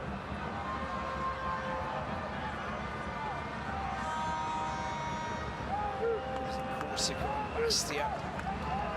One in Arles. And here is the delivery. It's a decent delivery as well. Again, they find themselves with a couple of players moving forward, but lots of defenders back in position. They've got to be smart about this. The left-hand side is just opened up. There's a good opportunity for Bupenza if they can get the ball over there. But first of all, they've got to thread the ball through. That's nicely done. Oh, it's nearly good control, but nearly is not good enough, is it? The work that they did to try and latch onto that, push forward and get that sneaky goal, but now it's 3 against 3 and there's a good chance for Traore. Traore cuts inside. Traore! Great save! It's over on the far post, over on the far side. It's a good chance to get their shot in. And the substitute, Sanogo, unable to get that shot, and it's been blocked, and it will be a corner. Bertrand Traore. And that is where the gaps will open up now that it's 11 against 10. Look at Traore taking out Manga. Great save from the goalkeeper, Manome. I would have passed it back to Dango, to be honest with you. Didn't really strike it too well, but beautiful cut in from the right-hand side. The ball taken by the goalkeeper, Manome, and it's rolled out as Gabon try and unleash an attacking phase of play that will end in an equaliser. Could turn into a pulsating finale here, but of course the temperatures are very high and there's high humidity on the left-hand side. There's an opportunity. Sanogo goes looking for it. And again, Dango putting the ball out to him. Cuts inside. Sanogo tees it up, has support. And there's a nice ball over to Traore. Traore's control just letting him down on that occasion. Just holding his upper left leg. Quads are okay. Alex Mae picks the ball up, waits for a little bit of support. Has he got anybody? Well, there's Bupenza. Strong play from Tapsoba, the Leverkusen centre-back. Unable to win the ball, but he does get rid of it.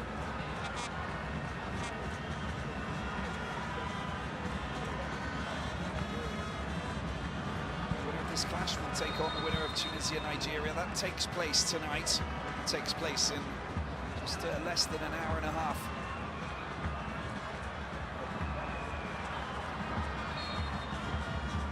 Here we go again. More pressure cooker situations. And finally, it's easy for Sangare to get hold of it. Here's Traore. They're moving again, and that's a nice little link up with Gustavo Sangare. Goalkeeper comes out. Look at that. He's the 11th man. He needs to get back in goal as Gabon push forward. And again, the temperature is rising here in Limbe. Ball comes across. Gabon picking the ball up. You can hear that they've got support here. They've got a lot of support. What can they do? Kanga And the defensive clearance with Traore looking to try and pounce on that, but there's the arm that goes up, Palin goes down, and it's going to be a free kick for Gabon. Every time that we get into the final third, if it's done with acceleration, we are on the edges of our seats. Here we go again with Obiang trying to get the ball into the penalty area, but Bouanga and Boupens are not in a good position to take the pass. They need to get away from their markers. They need to find a little bit of space, and they've got to work intricately. Lofted ball over it, no one's going for it. Get the impression that the energy levels are dropping marginally. That was Traore, who has been penalised for that, just going in a little bit with his shoulder. There you go, he wasn't anywhere near his man. Picks up, great chance for Gabon to unleash a shot. Obiang on that occasion, and well, he's just unable to get that shot through the traffic. As I said, it's a pressure cooker situation for Burkina Faso. It's a good spell this is for the Panthers of Gabon. Another shot, they need to just pepper that goal and really hope that something somehow finds its way past that goalkeeper. Have a coffee. And at the moment, possession is not a problem. It's turning the possession into a goal. Here's Kanga trying to latch up. There was no reason for him to hit the deck. Bupenza, I think that he knew that that was not going to happen. Here is Traore. Traore gets past his man. He's off. Is there anybody there? He's got a player behind him on the left hand. Puts it on the left, puts it on the right. It's been picked up. Here they go again. No, Dango around the goalkeeper. He's just needs a bit of support. The ball comes across. It's been lofted over. Oh my word, they're so close. Off the woodwork. It's still in play. And Bruno Ekwelemanga gets the ball away to Maye. They've given it back to Burkina Faso. Another chance. Traore. Plenty of defenders back in position. Couldn't get his shot in. Sanogo's there. But he'll let the ball go out. Everybody needs a breather, including me. Oh my word.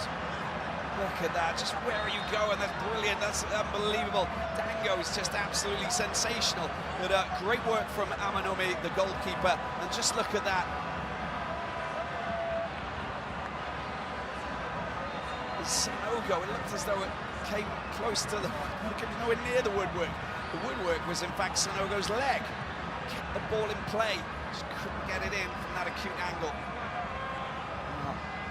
10 minutes to go. I think that there's an issue of cramp, which is totally understandable. And honestly, Bertrand Traore has been racing around in such a big way. He has been outstanding. But my standout player has been Ouattara Dango, who's been brilliant tonight. On the other side, well, I think we can definitely say that Amanomi's been very busy. Pence has been solid as well up front. Bruno Ekwelemanga looked like a true captain, holding fort as much as possible. Just look at this, he's still doing this. He's still doing this with less than 10 minutes to go. How he got past Poco was unbelievable. Cuts inside, teasing the defenders, takes out Poco a second time, and then, well, couldn't get himself through the traffic. Got a change. I think Sangare's, Traore's gone off.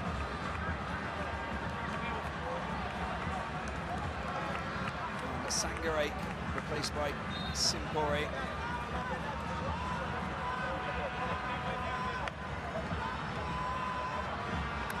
Surprised that Traore's gone off. There's only a certain amount you can actually do, but he's been clinical and extremely important for Burkina Faso, as they hope that they've done enough to take them through.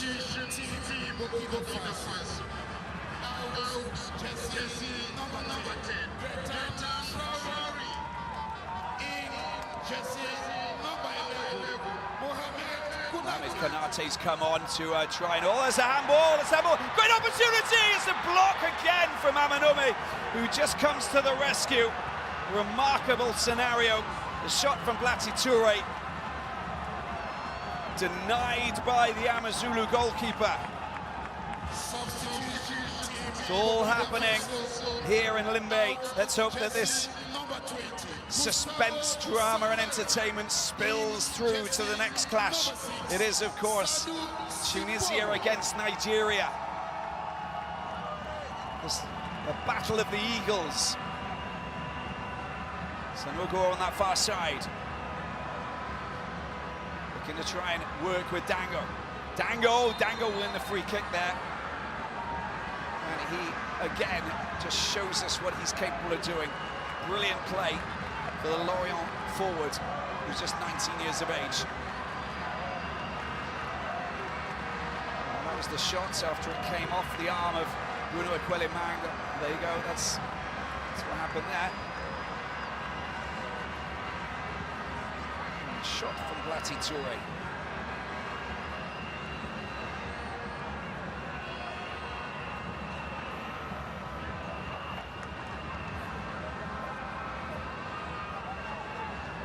Free kick in a very dangerous position following Dango.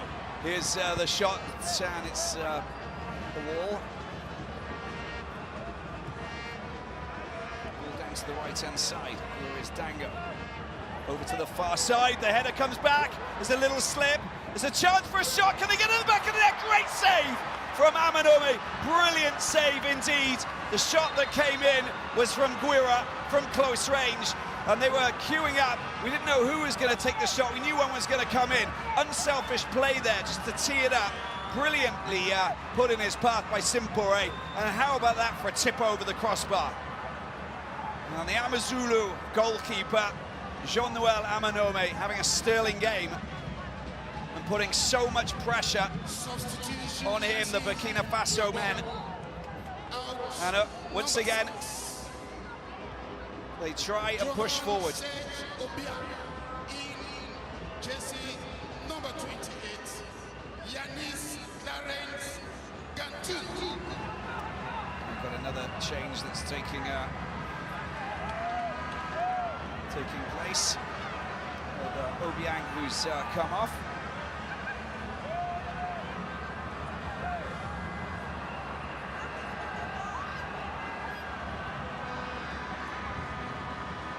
With 5 minutes to go. Gabon desperate for an equaliser. One goal and we go into a different game altogether, especially with this situation. One player down, tired legs all over the pitch. Long-range shot, the long-range shot, it's taken well, but the goalkeeper Kofi. But look at that, it was a rocket shot from distance that was fired in by Bouanga. We know what he's capable of doing. Looks up, tees it up, and it's rifled in straight at him, but with a lot of force. Away from him could have been a different story altogether.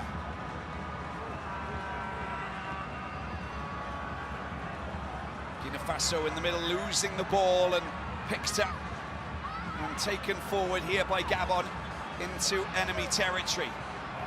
Well, that's short-lived there. Gakutu's just come on.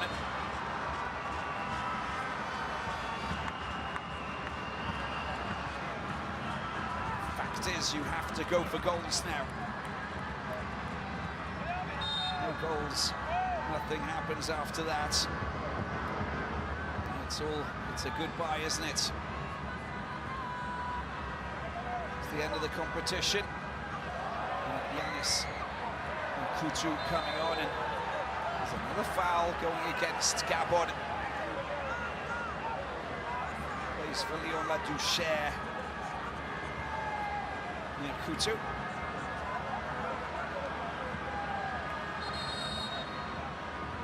the books with came through the academies, working with Drancy in Monaco. 4 years spent in Monaco. Here's Blati Touré. Back to Cabaret. Slick passing as it comes out to Blati Touré once again. Pulls it back.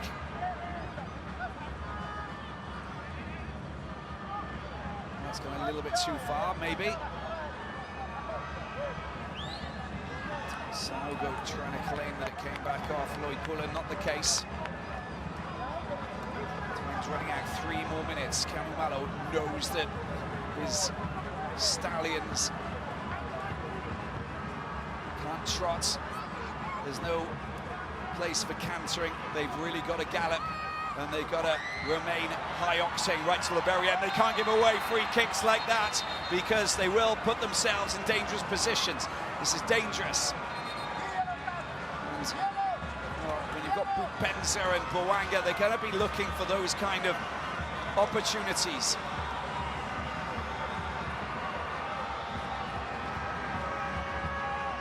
It's a complete game changer the moment that they score a goal. And there's the yellow card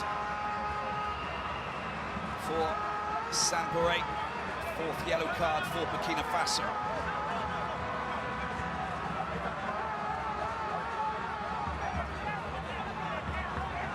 Nice wily run. Racing back, just getting in the way of Bouanga. One of those two players is logically going to take it, I imagine. It's going to be Bouanga.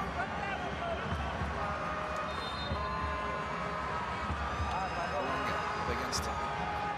Coffee. There's the delivery. It's not bad at all. Wow, that was close. Very close indeed. And they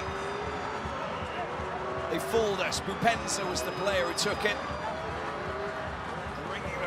With that wonderful left foot of his, who was coming around quite high, marginally high, and didn't manage to get his fingers to it. Soba's coming on. And look at that, Dango Ouattara, brilliant game for him. Abdul Tapsoba hasn't played brilliantly in the opening games, first two games when he came on, so I think that Dango's seized his opportunity.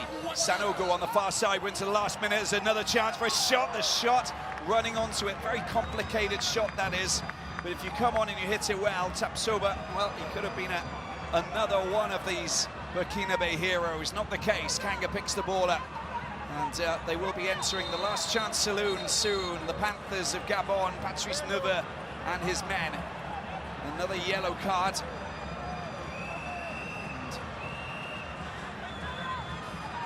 And this time it's Konate who picks it up.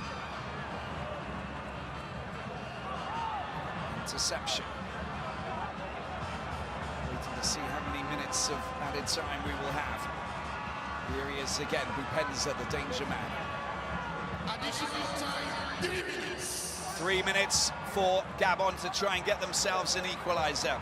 The block has been made by Cabaret. They get themselves, I think it might be, is it a throw-in or a corner? I think it's a throw-in. I may be wrong. It looks like it's a throw-in. Nope, it's a corner. I was wrong. Here is the delivery. Into the penalty box. Anybody up for it? It's in the back of the net. They got a goal. The goal has been scored. It's incredible.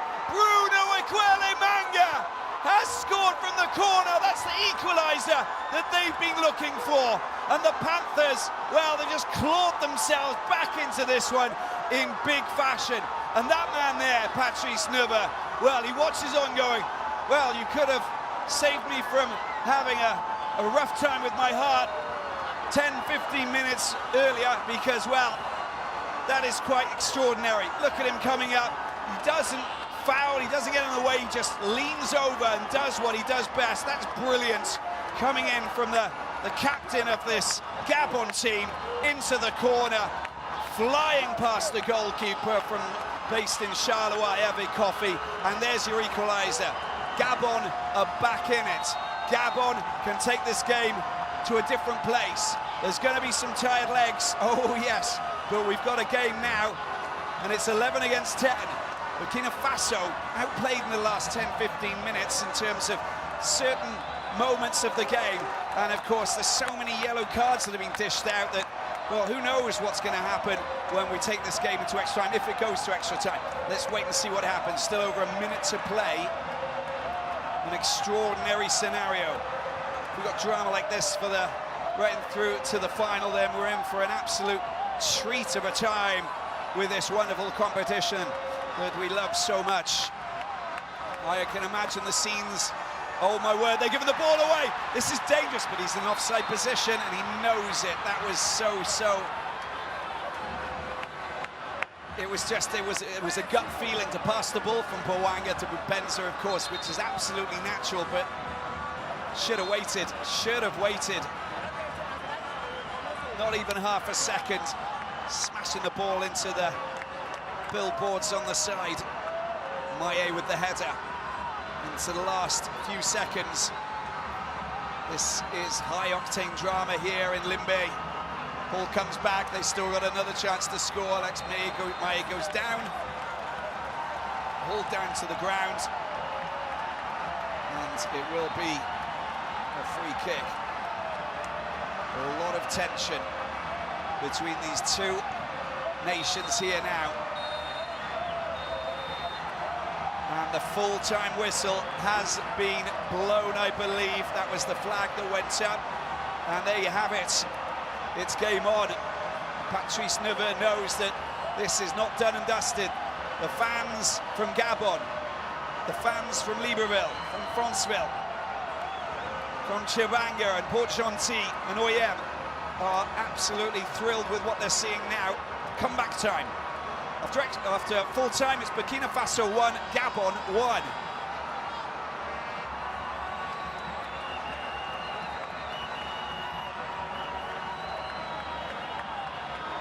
Well, it's just these moments that you dig deep into your reserves and you've got to work hard. And the adrenaline is pumping so much because you've realised exactly what you have to do and how you can do it, but you've really got to conserve your energy, but you'll play your hearts out now. Everything's being thrown out there. 10 against 11. And these key players, well, they're going to be up for this in a big way. Patrice Neveu. He knows that, well, everybody needs a little bit of treatment. Everybody needs to get back on track because, well, a new game begins very soon. Extraordinary scenes, an extraordinary scenario. Once again, you see the two key players on either side of the pitch, Bertrand Traoré and Bruno Ekwele-Manga, taking charge of the situations and making sure that they inject hope into a nation, into their campaign, with the intentions of taking them a little bit further. That's exactly what Bruno Ekwele-Manga has done. His first Africa Cup of Nations was Equatorial Guinea in 2015, and with that Gabon team, they showed us that they do have big ambitions on the big stage. Two-time quarter-finalists. Burkina Faso finalists, of course. And there we can see the header going down and coming off the back of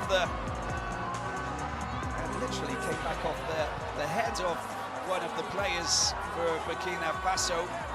But it doesn't matter, they all count at the end of the day. And that's how much it meant to this man here.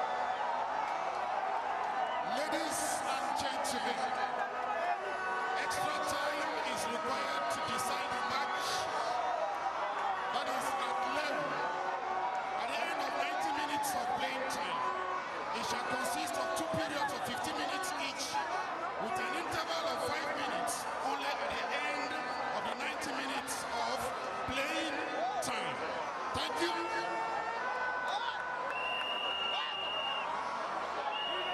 Well, that was the ball, that was the through ball. And Bupenza absolutely irate that he couldn't race onto that and have his scoring opportunity continue. Doesn't matter now, it's all behind us. Now it's all about motivating the troops, making sure that everybody is on the same page and believing in what you're doing. These moments are so crucial, aren't they?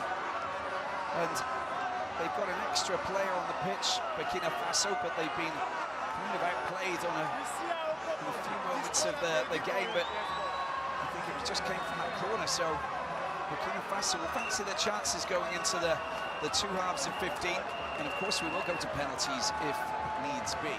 But first of all, this needs to be decided. And we have, as I said, lots of entertainment ahead of us.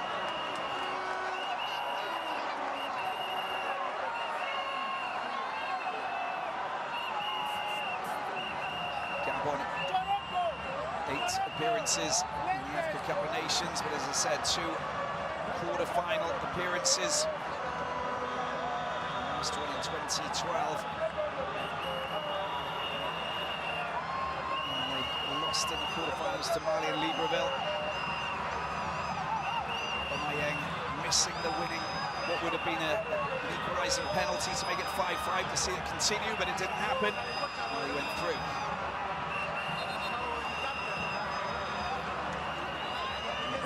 So 12 appearances. It was, of course, runners up in 2013. And they lost 1-0 to Nigeria. Goal scored in the 40th minute by Sunday Mark. Aristide Ansay, part of that team. Jonathan Petroipe was the player of the tournament actually in 2013. Retired just last year. Here we go then, it's extra time, ladies and gentlemen. It is Burkina Faso against Gabon. This is the first last 16 clash of 8. We've got, yes, another 7 matches after this. Nigeria will take on Tunisia in just over an hour. And the winner of this clash will take on the winner of that match in the quarterfinals. That later clash is one massive battle between giants of Africa. Tunisia winning 2004 on home soil. Nigeria, previous winners, as we know, and giants of Africa who will be keen to make their mark as well. Because, well, it goes without saying that the Super Eagles would love to get back to their best. Remember the team of 1994? Of course we do. Who wouldn't? They are just one of the giants of Africa and what they've achieved over time. 1980 and 2013, the last time back in South Africa. Was beating Burkina Faso, as I mentioned earlier. How exciting is that? Here they go. Gabon down the left-hand side, pulling the ball back. Too many defenders, including that man Tapsoba. And Tapsoba making sure that the clearance has been made. Gabon pick it up at the back. See what kind of formation they've got at the moment. Tapsoba's been covering so much ground, and I think Lloyd Quallen as well. Push in the back, and it'll be a free kick taken quickly. As they move, push forward. Sanogo putting the ball into the middle, picked up by Blati Toure. Blati Toure. Really good work by Konate. Look how strong he is. And he wins the free kick.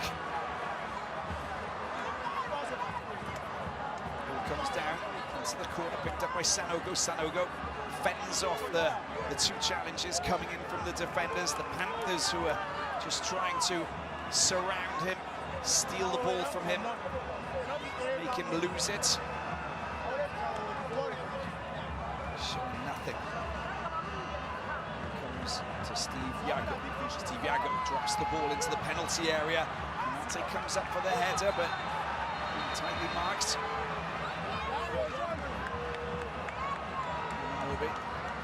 Just meeting Tapsoba, which is Abdul Tapsoba, of course, Standard Liège player. Former Diolasso. Talk about Diolasso, lots of players coming through that town's the city is the second biggest city in Burkina Faso, behind Ouagadougou, and it really is a bed for creating football talent from Burkina Faso, I can tell you that. A lot of these players on the pitch here are either born there or played for them.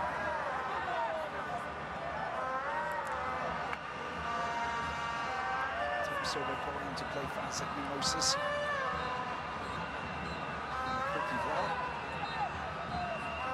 Good ball to find a bit of space over on the right-hand side. Picked up by Tapsoba. Tapsoba, nice ball into the penalty box. As Beer is picked up there by Blati Toure, couldn't do anything with it.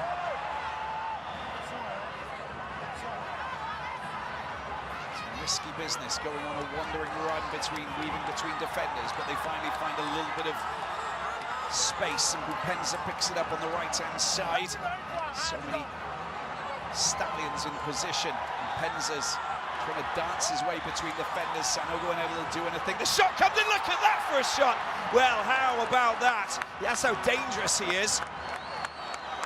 7 defenders in front of him, and he still manages to get a shot in on target. Couldn't keep it down, but my oh my, did get some velocity behind that. Great strike, just a little bit, a fraction too high.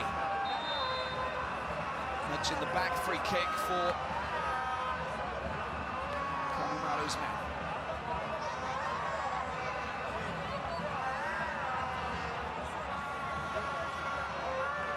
Tapsoba working with Cabaret. Tapsoba picks the ball up. He's got Cabaret behind him if he wants. He's doing well. The ball's just been out. It's from underneath his fingers that goes on for a goal kick, but you can see that he has some tired legs.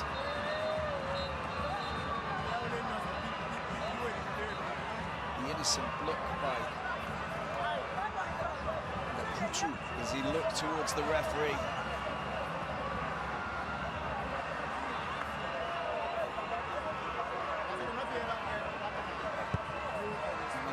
Sends the ball up into enemy territory. Unable to connect with that properly. Space over on the right-hand side. That's a decent ball. That is a very good ball. Good opportunity this is as they try and work their magic. Still at the feet of Bowanga, who finally commits the foul and puts the ball back to Burkina Faso. These two players, they want to take on the world, but you can understand that without one of their players on the pitch, they can't afford to not have the defence in position, because the counter-attacking from Burkina Faso has been tenacious, to say the least. Just charging into Luis Ameka.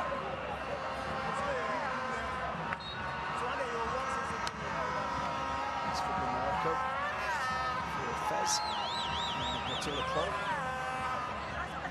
producing some of the best teams in Africa, of course, as we know, with Raja Casablanca, Wydad Casablanca. And Burkina wins the Confederations Cup recently. There's the clearance at the back coming in from Cabaret. Sanogo unable to, Sanogo unable to tidy it up there and keep it in play. There's Axel Maye. No problem on this occasion, Sanogo.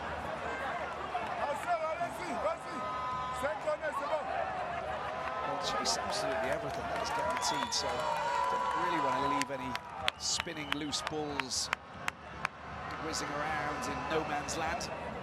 It's something that they will seize upon and take advantage of.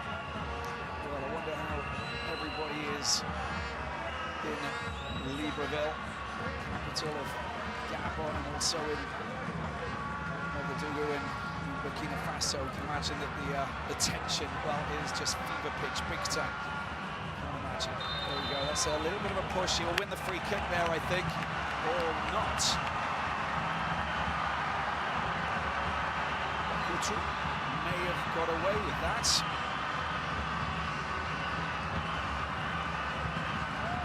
Tapsoba, deemed as the player who would really come into this competition and shine. Hasn't been the case. Getting a chance here, 20 years of age. And with 8 matches played, this would be his 9th. He scored 4 goals.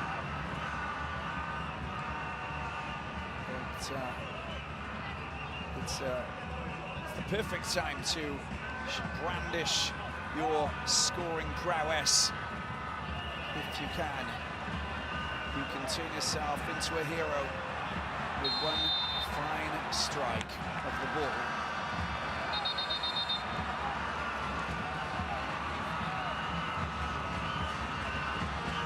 Both coaches very active in there on the side of the pitch, as you can see. Every second counts here tonight in extra time. There goes down. Nice gesture from Blatiture. It's Construna, that's who he plays for. It's his 17th match playing for Burkina Faso. This is the player based in Sweden. Born in Côte d'Ivoire. Picked up by Penza. Penza, that's nicely done. Shoved off the ball in such a big way there. They're giving the ball back to Gabon.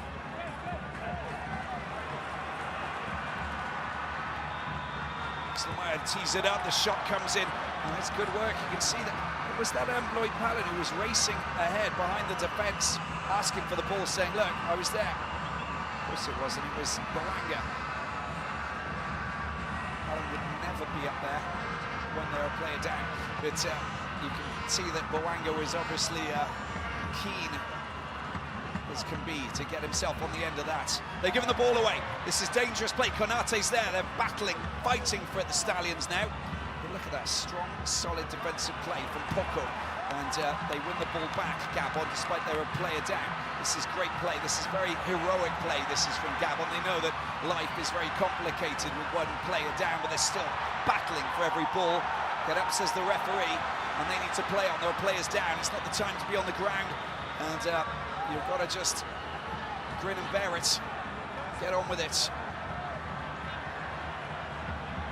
As we are into the last final 5 minutes, Issa Kabore goes on a bit of a wander. Ball is Sangare, gets the ball back, it's in the back of the net, surely there it is! There's your goal! Burkina Faso working their magic. Brilliant play, but I think that it has not been awarded because of a yellow card. Sorry, yellow card. Offside decision. And there it is, it's a blatant flag that came up, of course. And you can see that the yellow card comes out, so I was actually ahead of the game. And, well, what can you say? It all looked so smooth and slick. And you've got to keep an eye on the final man. The passes, build-up play was great. Sometimes you just got to be a little bit more selfish and just be a little bit more focused on the last defender.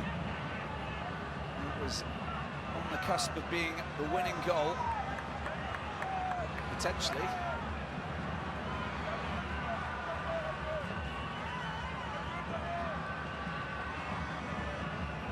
Here we go again. This is Coffee at the back, and as I said, the tension, you can actually feel it wherever you are watching this last 16 encounter. The header from the back from Lloyd Pullen gets the ball to Bawanga. Bawanga needs a little bit of support. There are tired legs on the field now, of course, that goes without saying. Long ball over to the right-hand side. Axelmeyer tries to get past his man, and that was nearly a sneaky little move that saw him get between the last defender, taps over on the goalkeeper, and Sanogo goes down, back up on his feet. And second gesture is a free kick. Lewis Ameka being raised.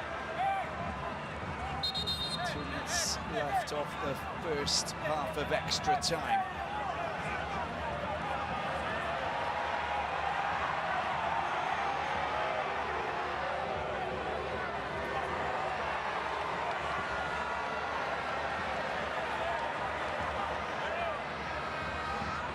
Looks like the substitute goalkeeper for Gabon, who's just picked up a yellow card. And that's not the ideal situation. I think it was Anthony Leandro Famuzui.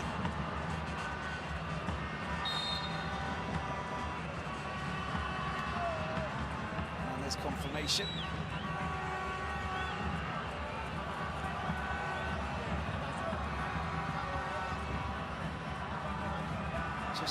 over a minute to go. Will we see a goal this side of the change?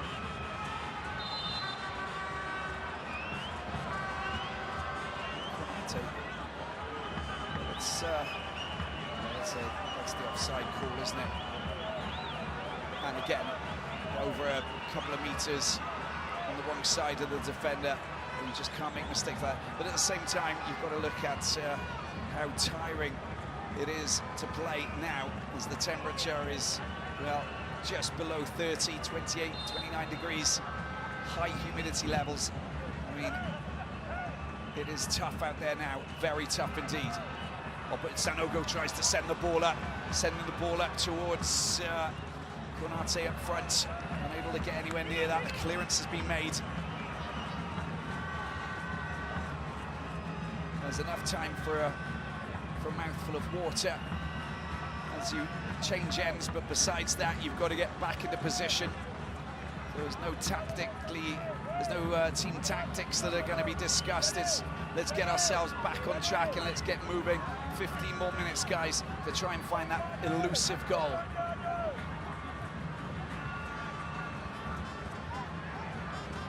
Sanogo down the left-hand side. He lost the ball into the penalty area. Lloyd Pullen first to react, and that is the end of the first half of extra time here at the Limbe Omnisport Stadium.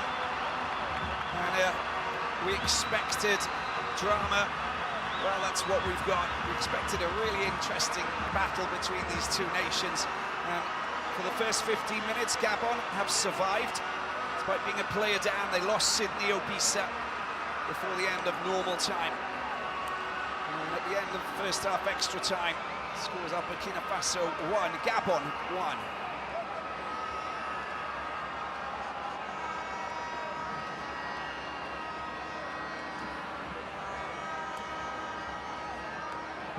Well, scoring a goal in the second half of extra time is, I mean, it's a killer blow for any opponent. At the same time, it can come from anywhere. You've got fatigue, you've got the lack of focus, you've got a player less, you've got a player more on the pitch. It can come from anywhere. It really is complicated because all of these players have given more than 100% now. I mean, this really is, it's money time. It's that time where you really have to try and win the game. Win the game, you set yourself up with a quarter-final clash with either Nigeria or Tunisia. Or, well, it's au revoir, you're going back home. It's either back to Libreville or it's back to Ouagadougou. It's entirely up to you how you deal with these next 15 minutes. And saying that, you can get brain fog just from the fatigue, a lapse in concentration, or you can keep yourself as sharp as a knife and really play out 15 minutes of clinical football, and then you collapse into a heap afterwards, having found the back of the net, and then you've got a few days off. But that's the situation. Really are complicated. You can't imagine just how tiring it is when we get to this stage of the competition and this stage of this last 16 encounter.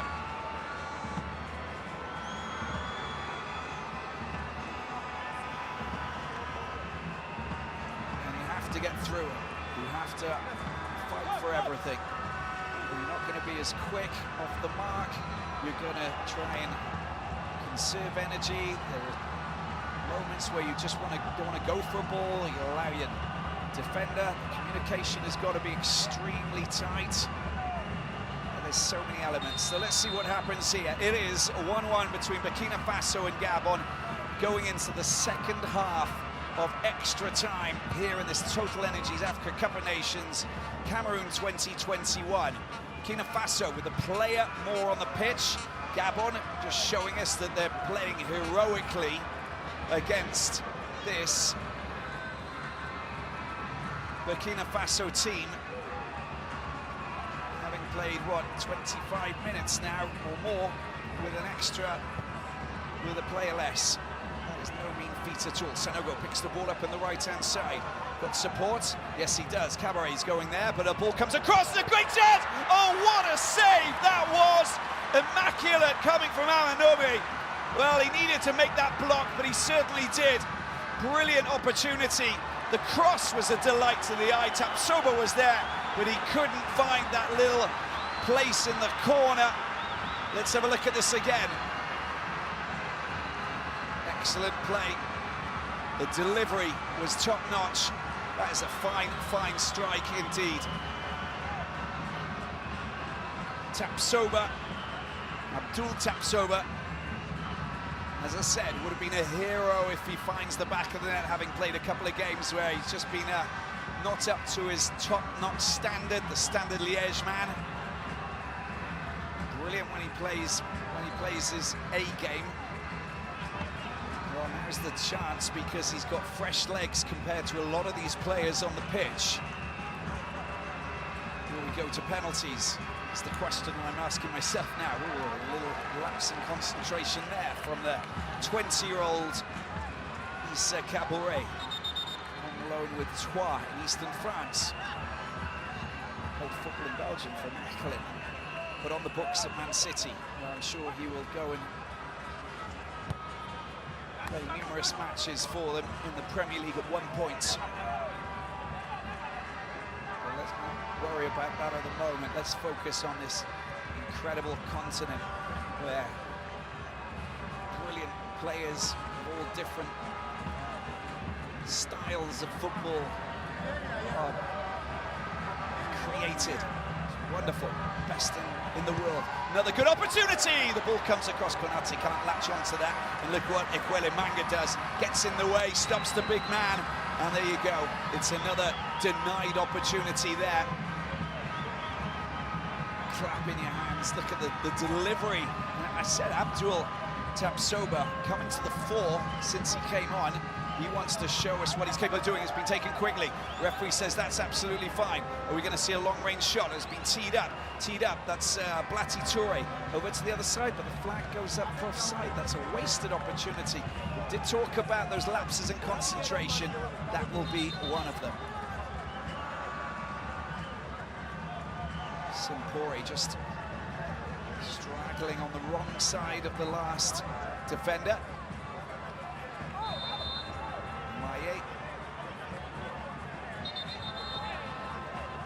Down there, the challenge that was coming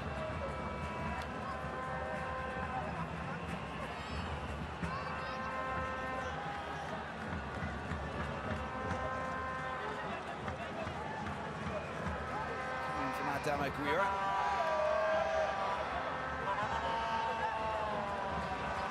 I know he's been outstanding tonight for Gabon. This match could be decided by penalties, so goalkeepers obviously will be key for this clash if it goes to the wire. Here they are going again. The acceleration. How can you go on a run like that at this stage of the game? But there again, I look at Abdul Tapsoba, who's the player, working his magic down the left-hand side. Go with the challenge.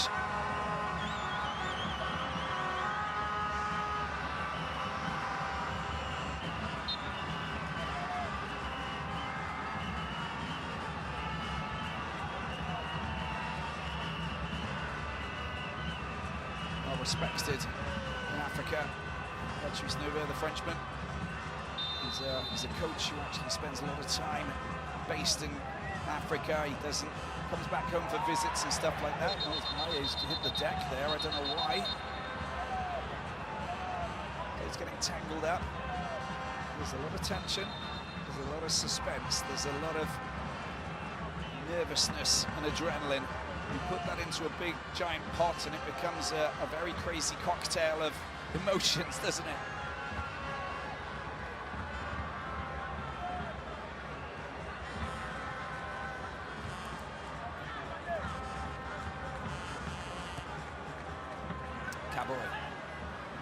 Sanogo picks up, one back by Bupenza. It's a very loose attempt at a through ball there from Bupensa towards Maya. Blati Toure gives the ball back to Gabon. Gabon looking very strong at the moment. It's a good phase of play. But the ball's gone a little bit too far, overcooked, as they say.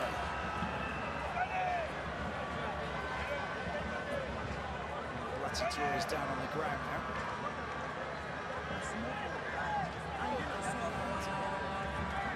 Goes down there to see him. I think it's just cramp. The cramp is extremely painful. Goes there to try and get rid of that.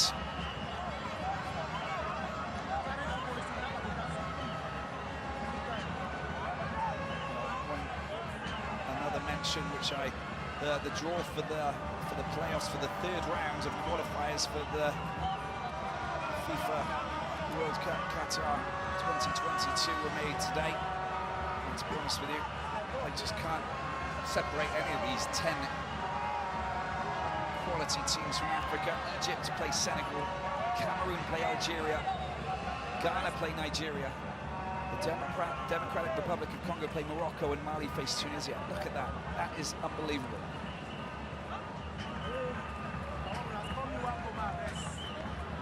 Egypt, Senegal. Salah up against Sadio Mane, amongst others, of course. I mean, just two of the top players, but Cameroon against Algeria. Youssef Boulelei, of course, up against Cameroon. Ghana, Nigeria.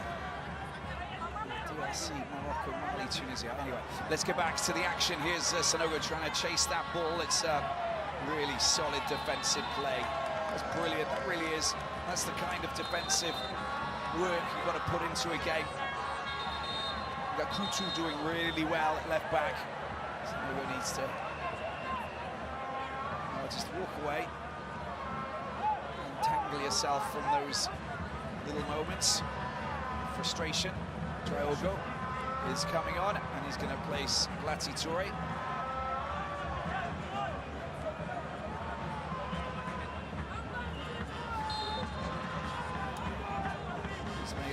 Diogo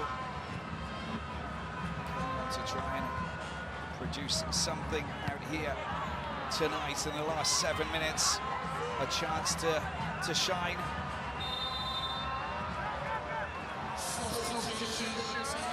Burkina Faso. Out jersey number 22. Ibrahim Chou. In jersey number 18. Plays for PAOK in Greece. 22-year-old.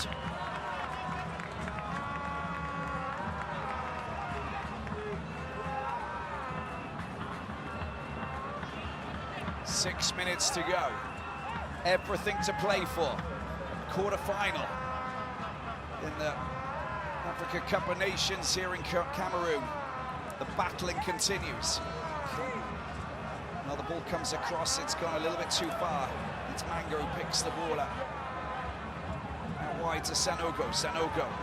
Sanogo delivers a ball into the penalty area. Konate tries to produce the volley. That's nice and neatly done. That's very well played. Guira with the shot, has a block. There's a chance for a shot. What a great save that was. Brilliant stuff indeed. The shot came in from Ouedraogo. First touch of the game, blocked by Amanome. And again, this match just continues to deliver a surprise after surprise. Where are we going tonight? Your answer, well, put it on a postcard. I got no idea. This is just incredible. We really are on the edges of our seats, just waiting to see which one of these two nations will make it. Burkina Faso peppering the goal continually. Sanogo's alone on the far side, over in the corner, waiting to swoop in and jump on any cross that comes his way. They're carefully building up. They've got that extra player, so they know that there are options. High ball comes over the top. Konate tries to get his header across. The clearance is not brilliant, but it's good enough. They're playing with fire. And they need to try and provide their teammates with a good build-up. This time it's better from Maye, which on Traore's 28th minute goal, cancelled out by a late equaliser. And I'm saying late, Bruno Ekwele-Manga. 92nd minute, this is well played, this is excellent play. Bupenza down towards the byline, gets his crossover, it's a grass cutter, tired legs, hand goes up, Coffey says thank you very much, kicks it up, right up to one of his big centre forwards, and Konate unable to race onto that, don't know why, because he's got fresh legs and he races as fast as a road runner.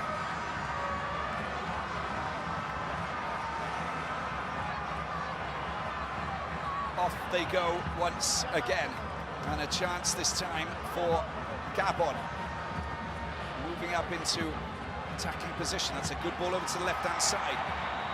Close control, you've got to be careful, it's been picked up by Yakutu, and the block has been made there by Kabore. And the throw-in will be taken by the left-back. Look at the shot that came in from Wajogo. It's a great shot as well, but point blank, straight at the goalkeeper. Well, honestly, outstanding once again.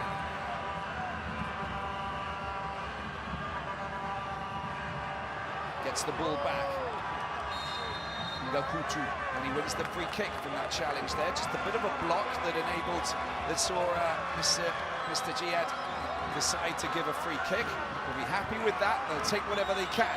There's less than 3 minutes to go. Just look at that. That's all it took from Sangare to catch the eye of the referee.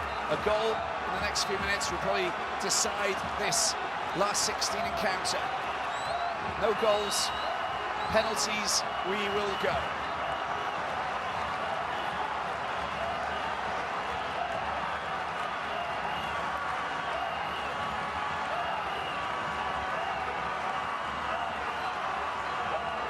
Delivery for Gabon, outnumbered in the penalty box, can't risk to put too many players back forward, so they've only got 5, but 5 movers is better than 2. Here it is, delivery into the penalty box, headed away firmly on the edge of the 6-yard box. Bowanga.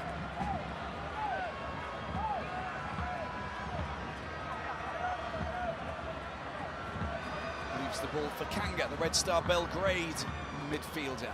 Oh, it's nicely done. Bowanga's shot. Well, it was low, he got himself, he wrapped his right foot around it, just couldn't get it on target. And a chance at the other end, here they go. This is dangerous with Tapsoba. He just nudged himself into the last defender, and well, the end result is that he knocks him off his feet. You can see that it was great running back there from Ochanga. His match there with the right back. Just over a minute to go. Gabon slowing it down again, whereas of course Burkina Faso will accelerate and move up into the final third ASAP.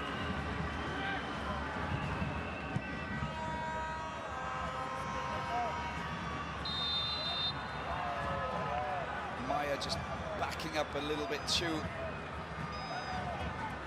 physically into the defender. Will be a free kick, and of course with Eve Coffey taking this is pretty much the last chance for any of these two nations to score a winning goal that would send them through to the last 16. Otherwise we're going to penalties. High ball goes up, Konate's there, who's there to latch onto that. Referee not ready to blow the whistle just yet. Sampore gets the ball over to the other side. It's been picked up by Ouattara.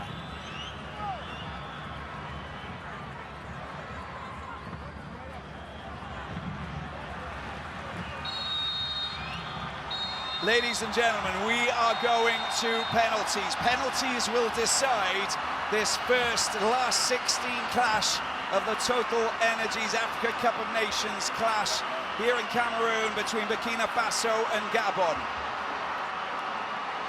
And after a heroic game already, Amanome will come up against this man here, Hervé Coffey, in terms of performances. Who will be the hero tonight? The goalkeepers now come to the fore.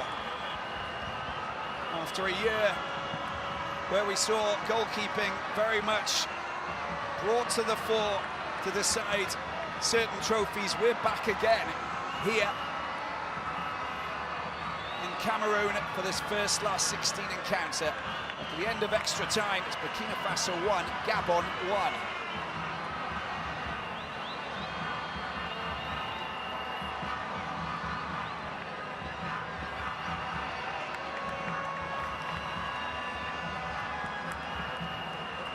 Fans will want to know what's happening here. Now they get a chance to decide who will be taking these penalties, who will be stepping up and taking responsibility.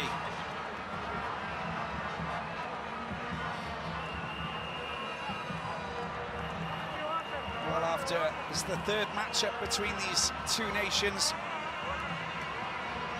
and Gabon posting a win and a draw against Burkina Faso.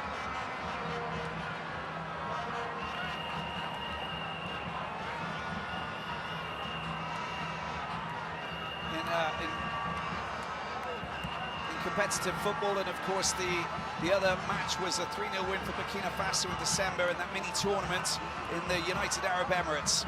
But here, well, this is going to be decided by penalties, and well, the level of fatigue after two teams putting in heroic performances, especially Gabon having lost their central defender, Sidney Obisa, before the final 90 minutes were up.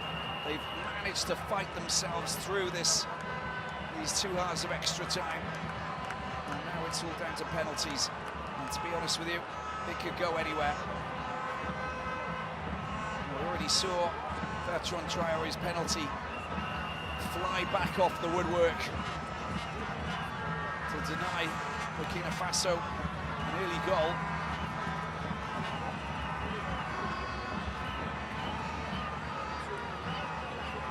What will happen here now?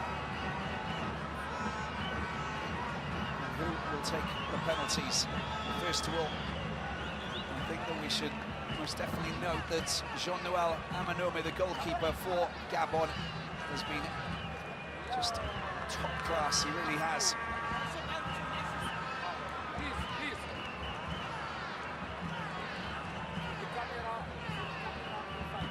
He has stopped Burkina Faso from qualifying with numerous saves. Foiled attempts have obviously kept them in the competition. They want to go through to the quarterfinals for the 3rd time in their history.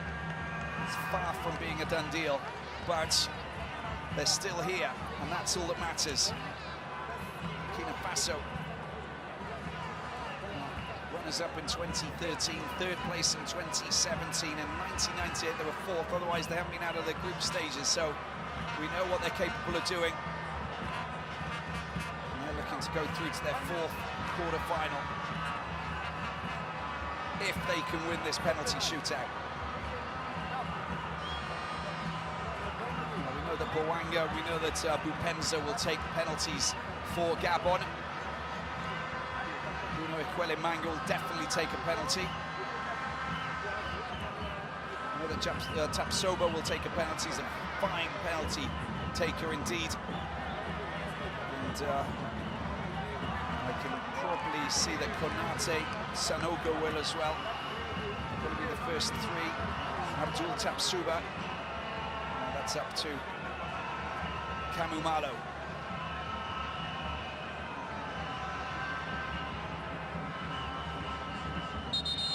Right then, it's time to find out who will go through to the quarterfinals.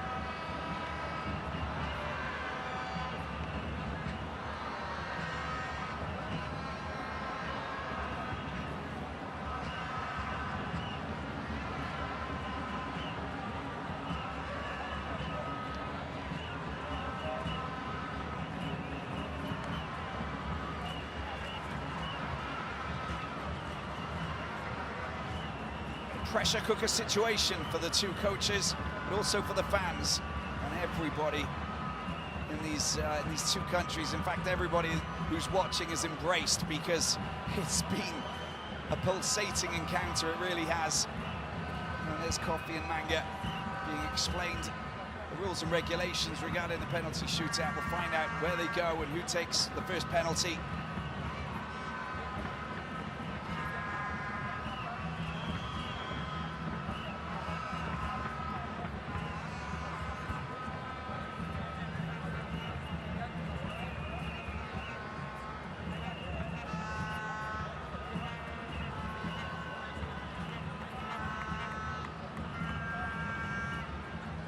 And finally, the coin toss.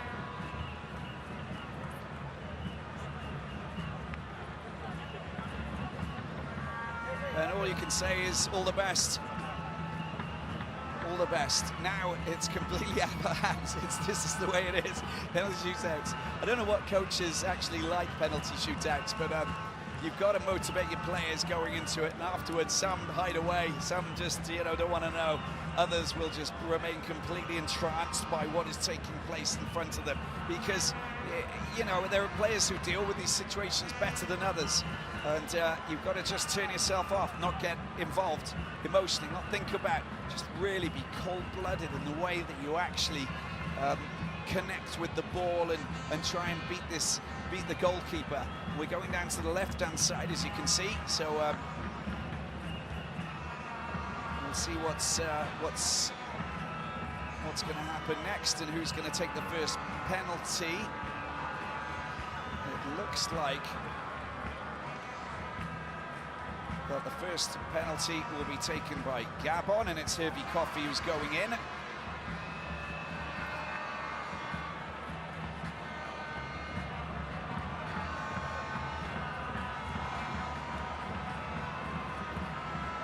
And of course, and that goes without saying, Bouanga is going to be taking the first penalty.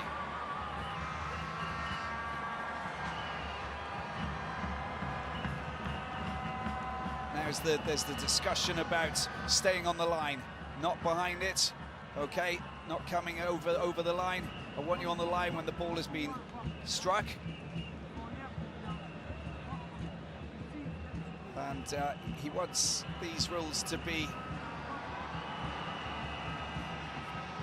fixed inside of the heads of the goalkeepers, and more importantly the goalkeepers, of course, rather than the players. But here we go. This is Gabon, who will take the first penalty and try and find a way past Charleroi 25-year-old goalkeeper, Hervey Coffey,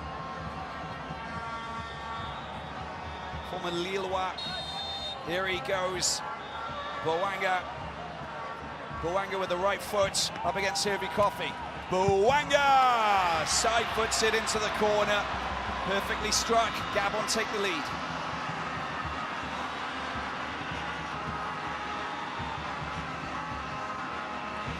Hervey Coffey going the wrong way, gaping wide side of the goal to enable him to score. Issa Cabaret, the Troyes player on Manchester City's books, will be next up. 20 years of age, first ever Africa Cup of Nations.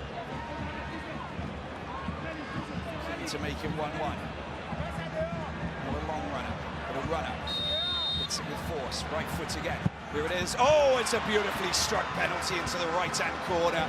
And there's your equaliser for Burkina Faso.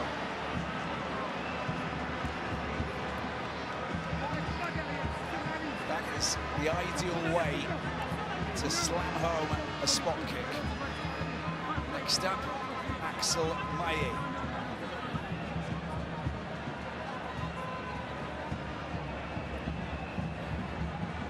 Since he came on, been an important part of this Gabon team. Very dangerous, the Ittihad Tanger player. 26-year-old, 26th match playing for Gabon. Keen to make his mark up against Hervey Coffey. Axel Maye. Little stuttered run up. Oh, it's a delight to the eye, that is. Teasing Coffee in a big way.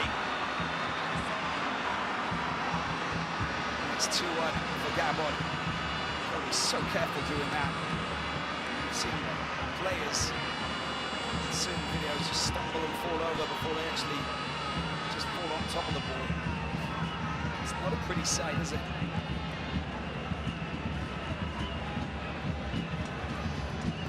Big man at the back. For Burkina Faso, Soumaila Ouattara is for Rabat. A bit of football for Raja Casablanca.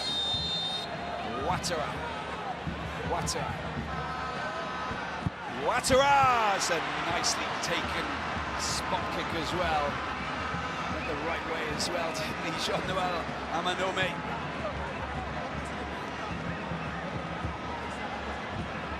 Couldn't quite get those outstretched hands to flick the ball away. It's 2-2.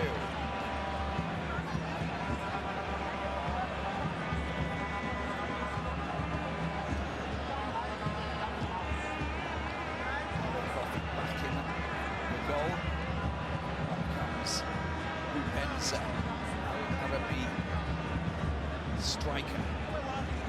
Penza to try and make it 3-2. Wonderful player, dangerous player.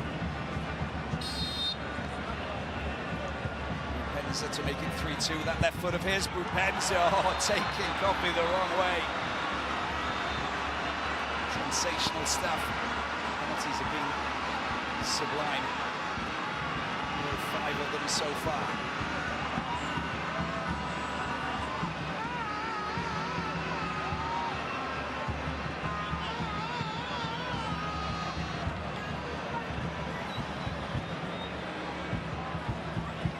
It is.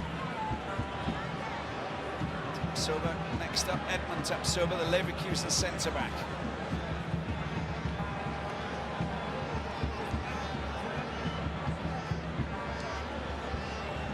Looking for the equaliser against Jean-Noel Amanome. Tapsoba, where's he going to go? Right foot. Tapsoba into the left-hand corner it goes, and the drama continues here in Limbe as we're all square at 3 goals each, entering very close to sudden death if we see the next 4 penalties go in. Everybody's so clinical at penalty taking in the modern day. The modern game, it's complicated. Kanga coming up, Red Star Belgrade.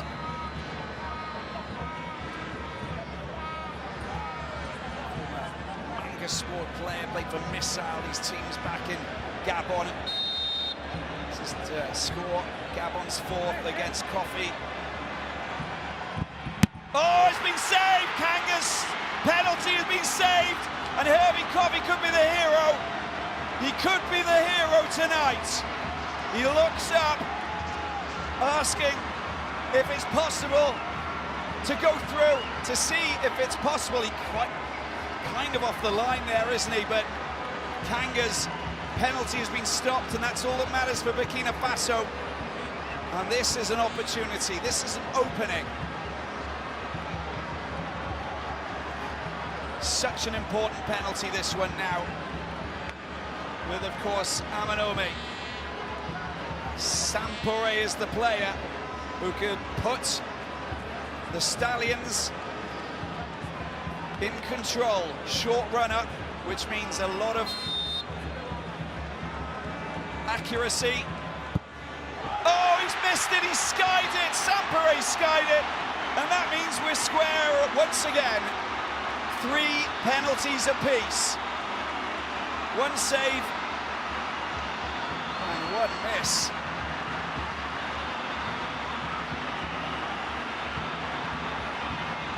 That's just adding to the nervous situation that we're experiencing here now.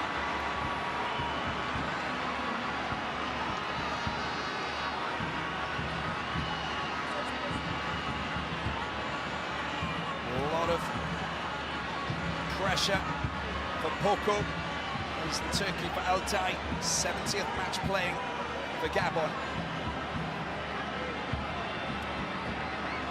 Needs to score this one. In fact, all penalties need to be scored now, really. Poco to make it 4-3 for Gabon. Poco with the right foot. Poco! Great strike. And they do move ahead, and he does deliver. Straight down the middle. Coffee goes to the left. This one, if it's not scored, then Gabon go through.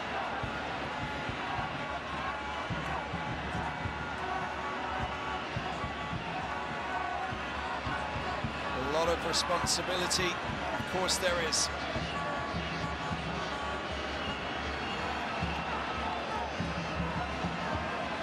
How important is this penalty?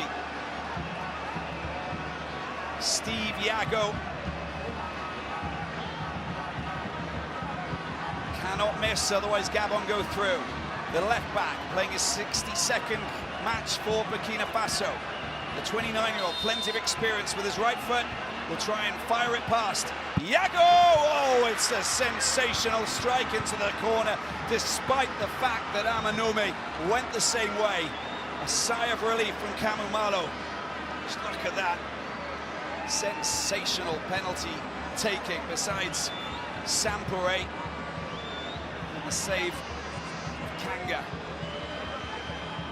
Oh, my word, this is going to the wire, isn't it? Now, sudden death, it is. No room for mistakes. The captain, Bruno Ikwelemanga, didn't score the goal. It came off Adama Guira, so it's an own goal for the Burkina Bay midfielder. But he'll take most of the responsibility. Bruno Ikwelemanga needs to score for Gabon to make it 5. Oh, it just creeps in.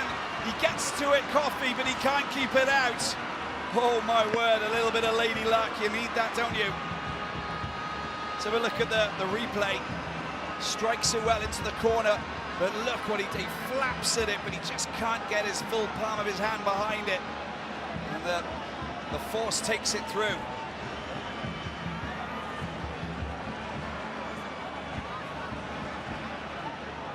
Now it is Guira.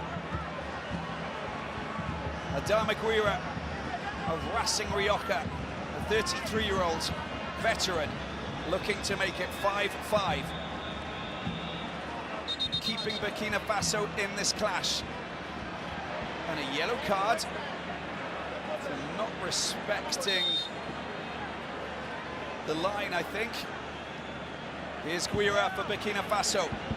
Guira, oh, he takes him the wrong way and makes it 5-5. Oh my word. How tense is this? What will it take to send one of these teams through? It's a brilliant penalty just after a moment where the referee intervened.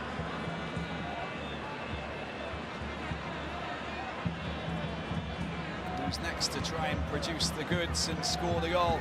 Ochanga.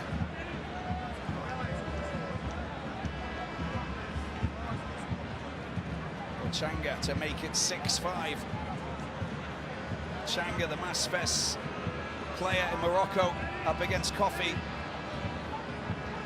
Born in Libreville. Ochanga with the right foot. Ochanga! Oh, just waits for Coffee to move before he slams it in. And that is goal number 6. This is good penalty taking, besides that one that was saved by Coffee, Kanga. Otherwise, it's a masterclass in penalty taking, really.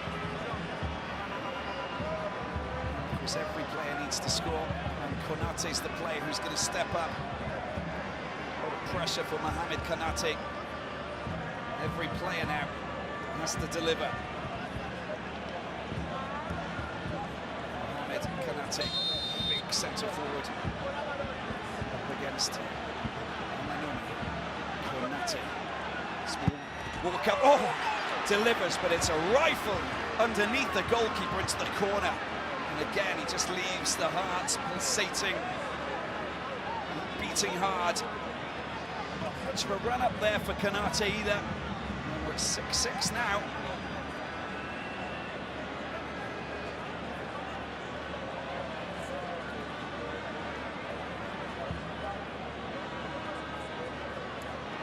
Gabon's next penalty taker coming up to deliver. Gakutu. It's the Leon Ladouchere player.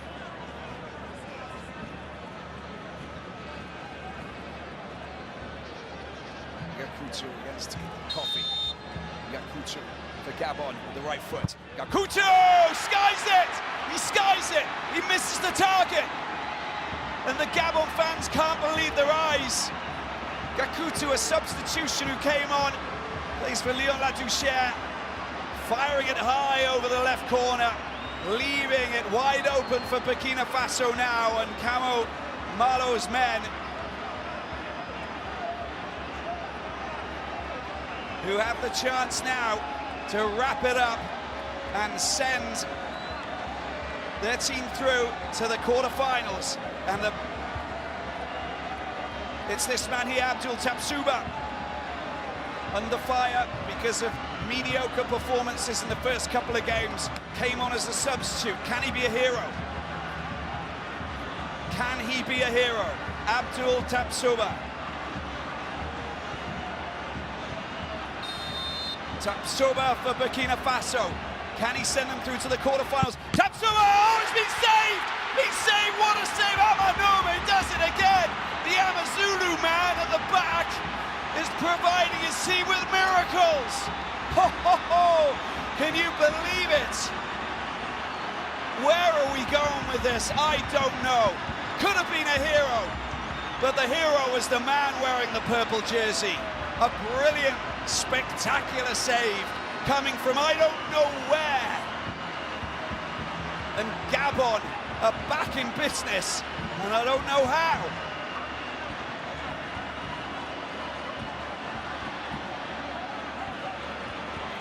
Here we go again. It's Lloyd Palin of Bastia. Oh my word, it's come off the woodwork. Palin's missed. He's missed the target. Again, it's a chance for Burkina Faso. Side-footed it. It was rising. It should have hit the underside of the post, but it didn't. Herbie Coffey jumps with joy, leaps around like one of the Panthers from Gabon. Oh.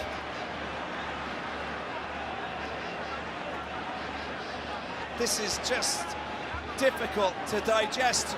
Whoever loses and whoever wins, it's just, I mean, it's nail-biting stuff, don't get me wrong, but they're all heroes out here tonight. That is guaranteed. Wadraogo, substitute, to send them through after Tabsuba missed. Wadraogo is the man. Can he do it? Burkina Faso, are they going? Are they going? Are they going? Yes, they are! They're going through to the quarterfinals. Burkina Faso have done it. And Wadraogo is the man. He came on as a sub, and he will now walk proudly high away from this game, knowing that he's a hero. They can't believe it. No one can believe it. I don't think anybody knows how to deal with this because the emotions are everywhere. Your heart goes out to Gabon. They played valiantly. They did extraordinary things out here today in Limbe. But we knew that we had to have winners at the end of the day. And today, it's Burkina Faso. Patrice Neveu and Gabon and his Panthers, they will go back home. Because this man here, Wadraogo, look at the heavy coffee. Please, celebrate in style, why don't you? Well, this is just unbelievable. These are the moments that you live for, of course. And this is only the last 16. But Woodrow is the man, and he has done something extraordinary after what you can only describe as a pulsating, drama-enhanced super match of football that was played here in Limbe. You know, I think even the neutrals can shed a tear, because this is just, it's taken us on an emotional roller coaster. And we all love football and we all share these emotions. That's what it's all about. Today it was just about having a team that went through and a team that won't go through. Hopefully we'll have this threading through right through to the final, but there have got to be smiles and they've got to be tears. But Kickoff, well, to be honest with you, absolutely incredible. And the scenes here of jubilant Burkina Bay players and fans and staff.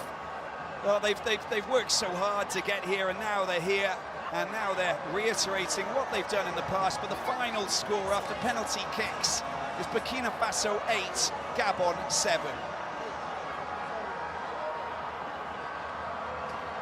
Their 12th appearance in the Africa Cup of Nations, runners-up in 2013, third place in 2017, fourth in 1998, and now they're through for the fourth time to the quarterfinals.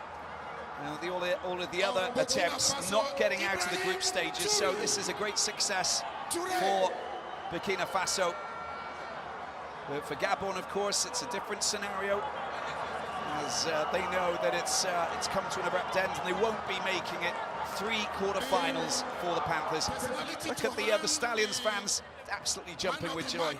Trophy. Abdel Aziz of TotalEnergies.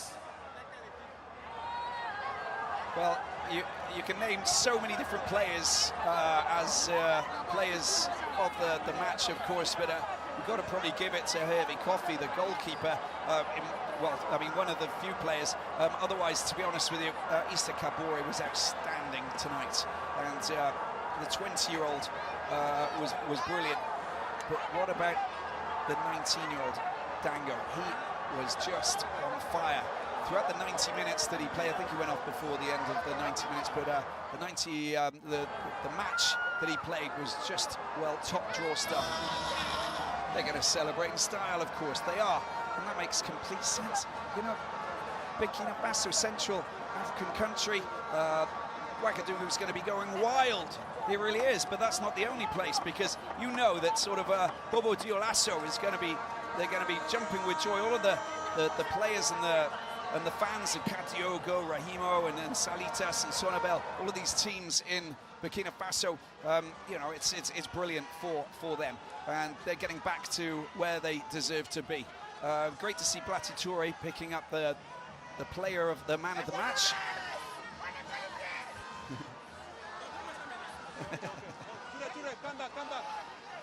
Well, of course, they're going to share the joy. Tapsoba. Coffee. Bonjour. Mais qu'est-ce que vous pensez de... They won the competition. There you go. That's what it means to these guys. Just that's what it's all about. Il n'y a pas que moi l'homme du match, c'est toute une équipe. Et je suis très content pour cette victoire. Vous allez chercher cette victoire dans les scores aux prolongations. Vous avez raté beaucoup d'occasions. Qu'est-ce qui a manqué aujourd'hui au Burkina Faso? On n'a juste pas baissé les bras. On a continué à croire en nous parce qu'on a une très belle génération. Et je pense qu'on fera beaucoup de choses. On est encore là. On n'a pas une autre There you go. That was Blati Touré. Well, after penalty kicks, it's Burkina Faso who beats Gabon 8 goals to 7, and they proceed through to the quarterfinals.